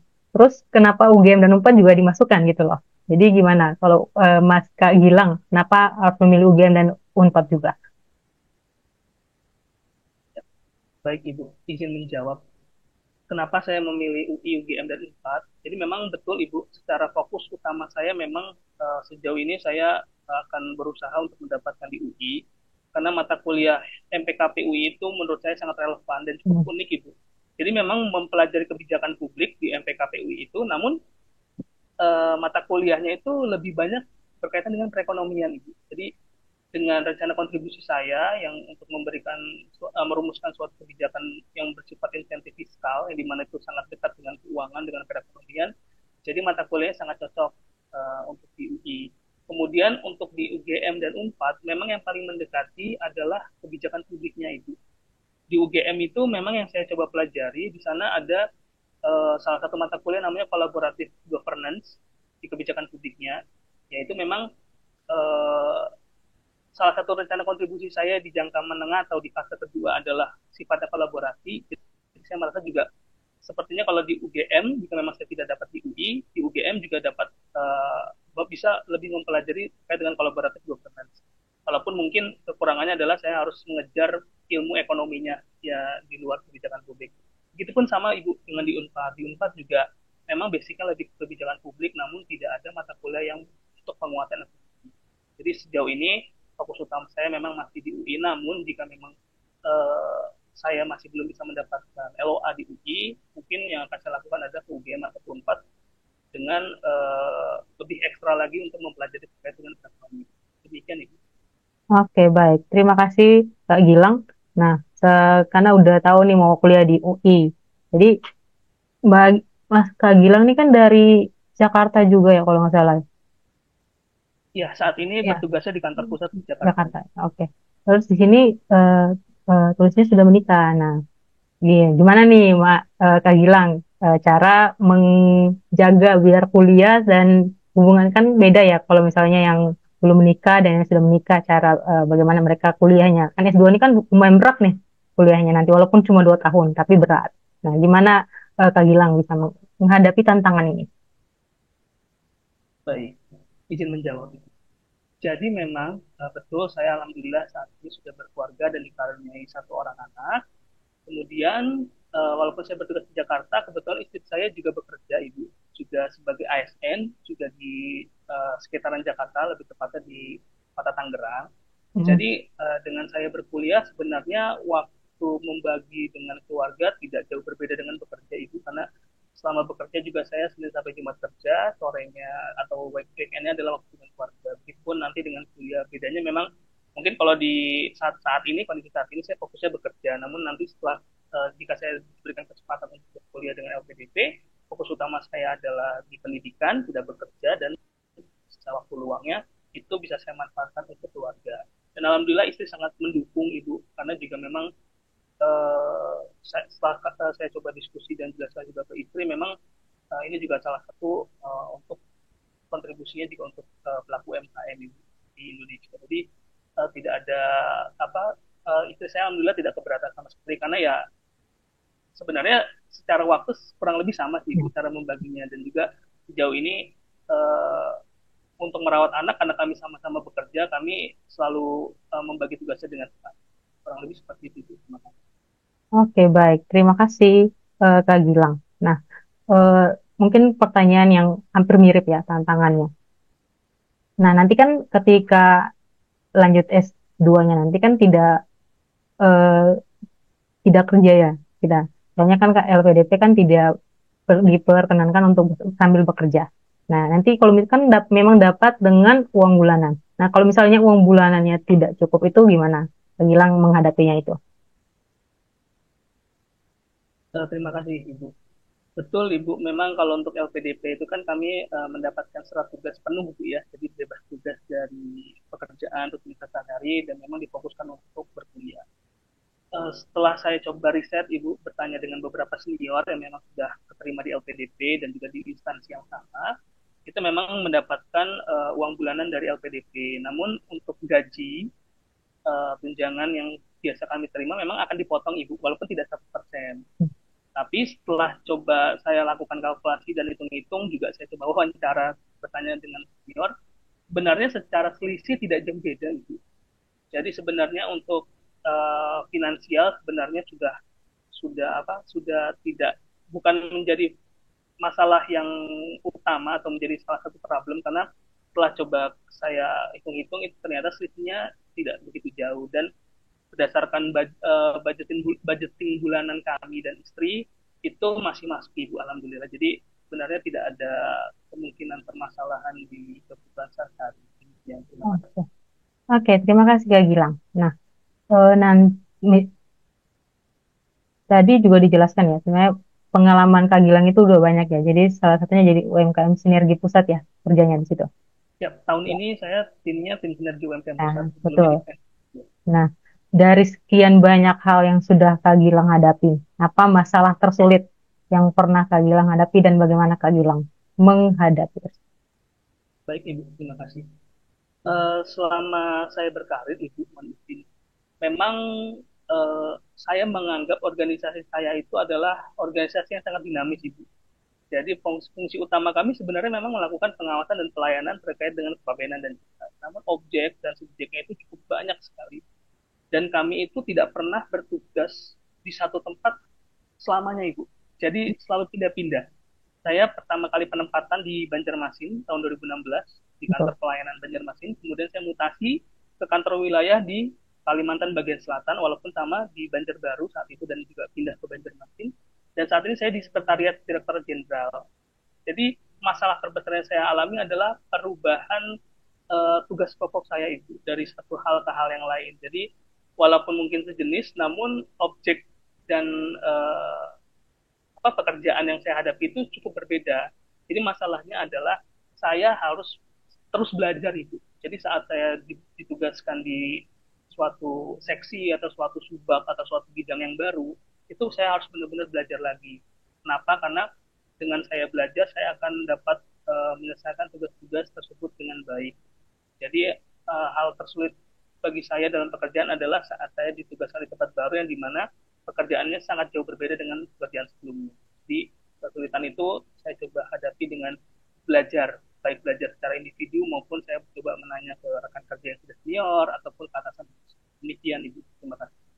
Oke, terima kasih Kak Gilang. Nah, tadi Kak Gilang juga jelaskan bahwa memang hal yang dilakukan tantangan yang ada bagaimana cara menghadapinya dengan belajar. Terus sekarang juga dengan posisi baru.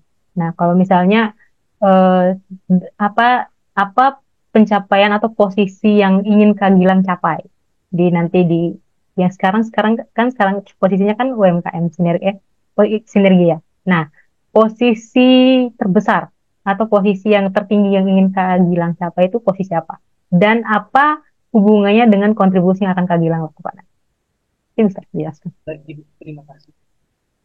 Secara kondisi saat ini Ibu, memang saya masih staf atau pelaksana yang dimana tugas fungsi utamanya hanya membantu menyiapkan bahan suatu perubahan kebijakan, tapi tidak menganalisis secara mendalam. Jadi ke depannya Bu, harapan terbesar saya minimal saya bisa menjadi seorang direktur, yaitu lebih tepatnya Direktur Fasilitas Kepabeanan dan Cukai. Karena memang Direktur Fasilitas Kepabeanan dan Cukai pada Direktorat Jenderal Bea dan Cukai Kementerian Keuangan itu tugas utamanya adalah memberikan pembinaan, menganalisis kebijakan yang sifatnya masif, yang sifatnya nasional, dan memang sudah secara kewenangannya sudah penuh Ibu dapat memberikan masukan atau menetapkan suatu kebijakan.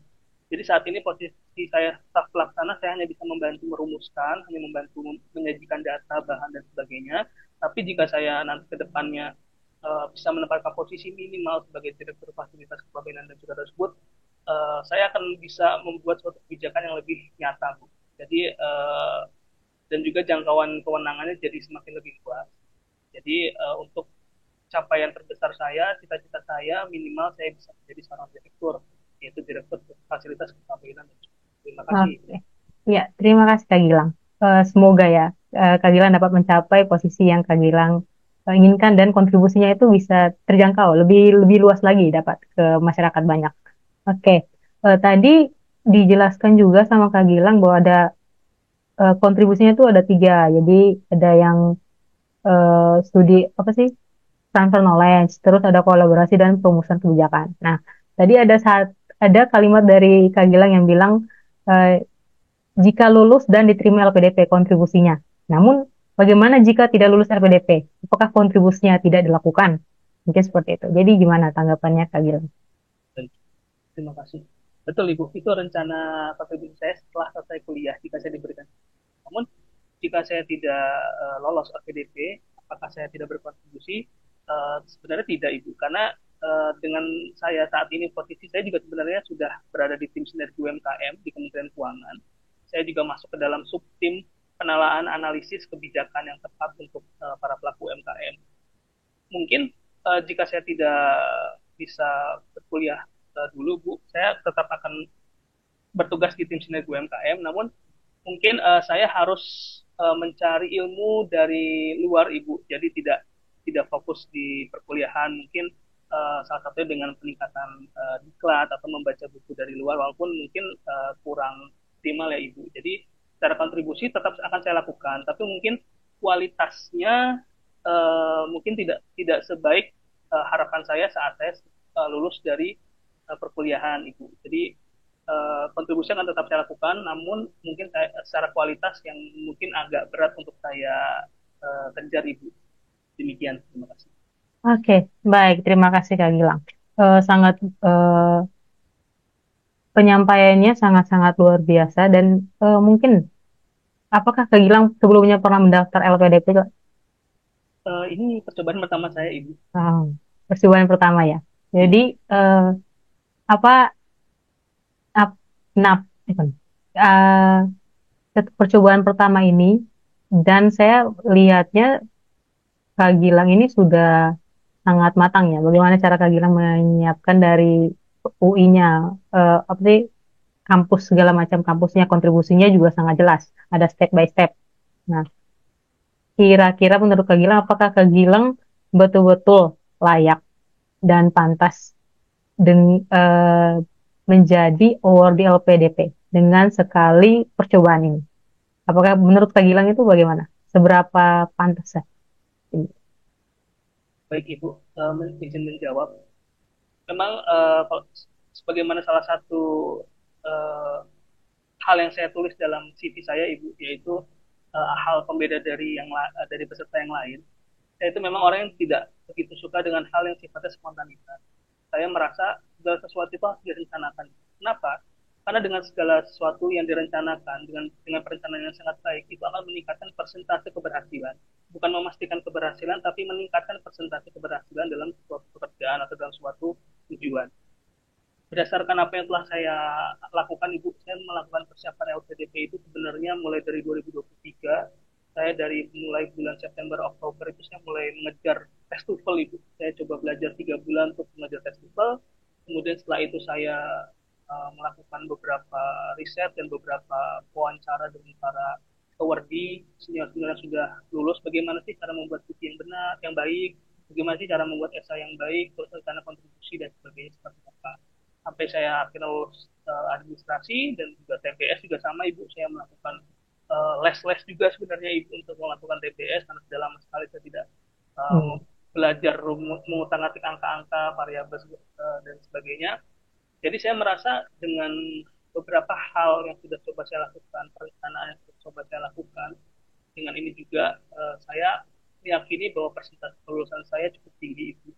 Mungkin sekitar di atas 90% saya meyakini bahwa diri saya akan lolos karena juga relevan dengan apa yang coba saya tulis. Memang rencana kontribusi saya harapkan dapat membantu juga untuk Indonesia, khususnya untuk pelaku UMKM. Oke. Baik, terima kasih ya Gilang. Mungkin sekian dari saya. Terima kasih atas wawancaranya pada sore hari ini. Mbak Jiat, gimana Mbak Jiat? Mantap ya, Kak Gilang. Ya, ya, kayak dulu, kayak sama yang sebelumnya, nafas aja dulu. Oh ya, Santai mas, santai. Apalagi prepare-nya lumayan, untuk Ya, proposalnya, pengalamannya oke, punya gitu ya. Jadi ingat, interviewer itu manusia juga gitu ya. Yang jelasnya, jangan perlihatkan mereka sebuah celah ketika mereka memang bertanya, ya jawab aja gitu. Urusan belakangan salah benarnya ya kita pikir-pikir saja yang mana yang lebih benar, yang bisa berterima kayak gitu Mas Gilang. Ya mantap. Kalau saya aman sih Pak Gilang, tinggal apa ya? Senyumnya aja lagi kayaknya, tapi nggak ada senyum-senyum juga ya pada saat ya. interview. Memang biasa Heeh. interviewnya kita udah tegang duluan, jadi susah untuk senyum. Jadi pikir, oh jawabannya apa ini? iya betul. Kan, kenapa saya mengajak teman-teman untuk tetap stay cool? Karena Oh, mungkin. salah satu interviewernya itu akan ada dari psikolog. Nah, gitu. Mereka pasti akan melihat, oh ini jawabannya ini, kayak ini gitu. Mereka pasti tahu lah kayak gitu. Karena walaupun bagaimana kita sembunyikannya ya, kita do the best saja lah kayak gitu ya. Oke, Ya, betul. aman lah. Oke, Nah, kalau dari aku mungkin tadi di awal agak teknis ya. Jadi di awal aku Kak Gilang tuh agak melerok, bukan melerok sih namanya. Kayak sering lihat ke atas gitu loh. Jadi mungkin mungkin selain itu posisi kameranya itu mungkin agak jangan ke bawah tapi lebih ke lurusnya. Terus di belakang tuh terlalu terang soalnya. Jadi takutnya jadi silau banget tuh nanti wawancaranya. Mungkin bisa dikondisikan juga ruangannya. Terus tadi suaranya mungkin agak dikerasin juga sama dengan sebelumnya. Kadang hal-hal teknis kayak gini kita kurang memperhatikan. Jadi kadang kadang jaringan itu juga menjadi salah satu penilaian bagi mereka kalau misalnya memang kita siap sebenarnya untuk wawancara. Jadi kita harus perhatikan juga kondisi di segala hal ya. Selain teknis, ruangan dan pencahayaan juga itu jadi salah satu penilaian. Terus oh ya, mungkin itu sih tambahan tadi karena tadi aku agak eh, pertanyaan tentang yang ketiga kampusnya itu, soalnya di esainya Kak Gilang itu Kak Gilang tulisnya sudah se, se apa sih sedetail mungkin yang di UI. Jadi seolah-olah UGM dan Unpad itu hanya menjadi pengisi kekosongan untuk ya tiga pilihan. Jadi akhirnya tidak takutnya karena fokusnya di UI, jadi tiganya itu sebenarnya cuma ngisi-ngisi aja. Jadi tidak ada hal yang menjadi apa ya hal menjadi krusial yang kenapa saya harus ambil itu. Tapi tadi bisa Kak Gilang bisa menjelaskan itu dengan baik, tapi mungkin itu eh, bisa disampaikan nanti ke saat interview karena kadang mereka juga yang melihat bahwa memang tiga kampus yang dari LPDP itu memang cocok untuk kita. Jadi bukan cuma satu atau dari yang pilihan pertama, tapi yang dua tiga itu juga menjadi salah satu hal yang bisa kita apa sih kampus yang memang pengen kita ambil itu. Mungkin itu dari aku mungkin lain udah oke sih Kak Gilang. Mbak. Mungkin mungkin sebelum itu Kak Gilang ada yang ingin disampaikan terakhir. Iya. Ya, terima kasih banyak Mbak Catherine dan Mbak Jihad. Sebenarnya masukannya juga sudah sangat baik untuk saya Mbak. Memang dari segi suara dan tadi juga gerak-geriknya memang masih dan terlebih memang saya cukup gugup sih kalau menghadapi pertanyaan-pertanyaan karena harus mikir dulu jawabannya apa yang tepat Ya, ya biar nggak salah. Tapi ini masukan yang baik. Terima kasih Mbak untuk sudah meluangkan waktu oke. buat saya dan teman-teman. Oke, terima kasih teman-teman. Oke, terima kasih. Terima kasih teman-teman untuk hari ini. Sukses untuk wawancara kedepannya yang paling dekat ya tanggal 24 ini, 26, 29 dan tanggal 30. Terus teman-teman, saya doakan yang terbaik buat teman-teman.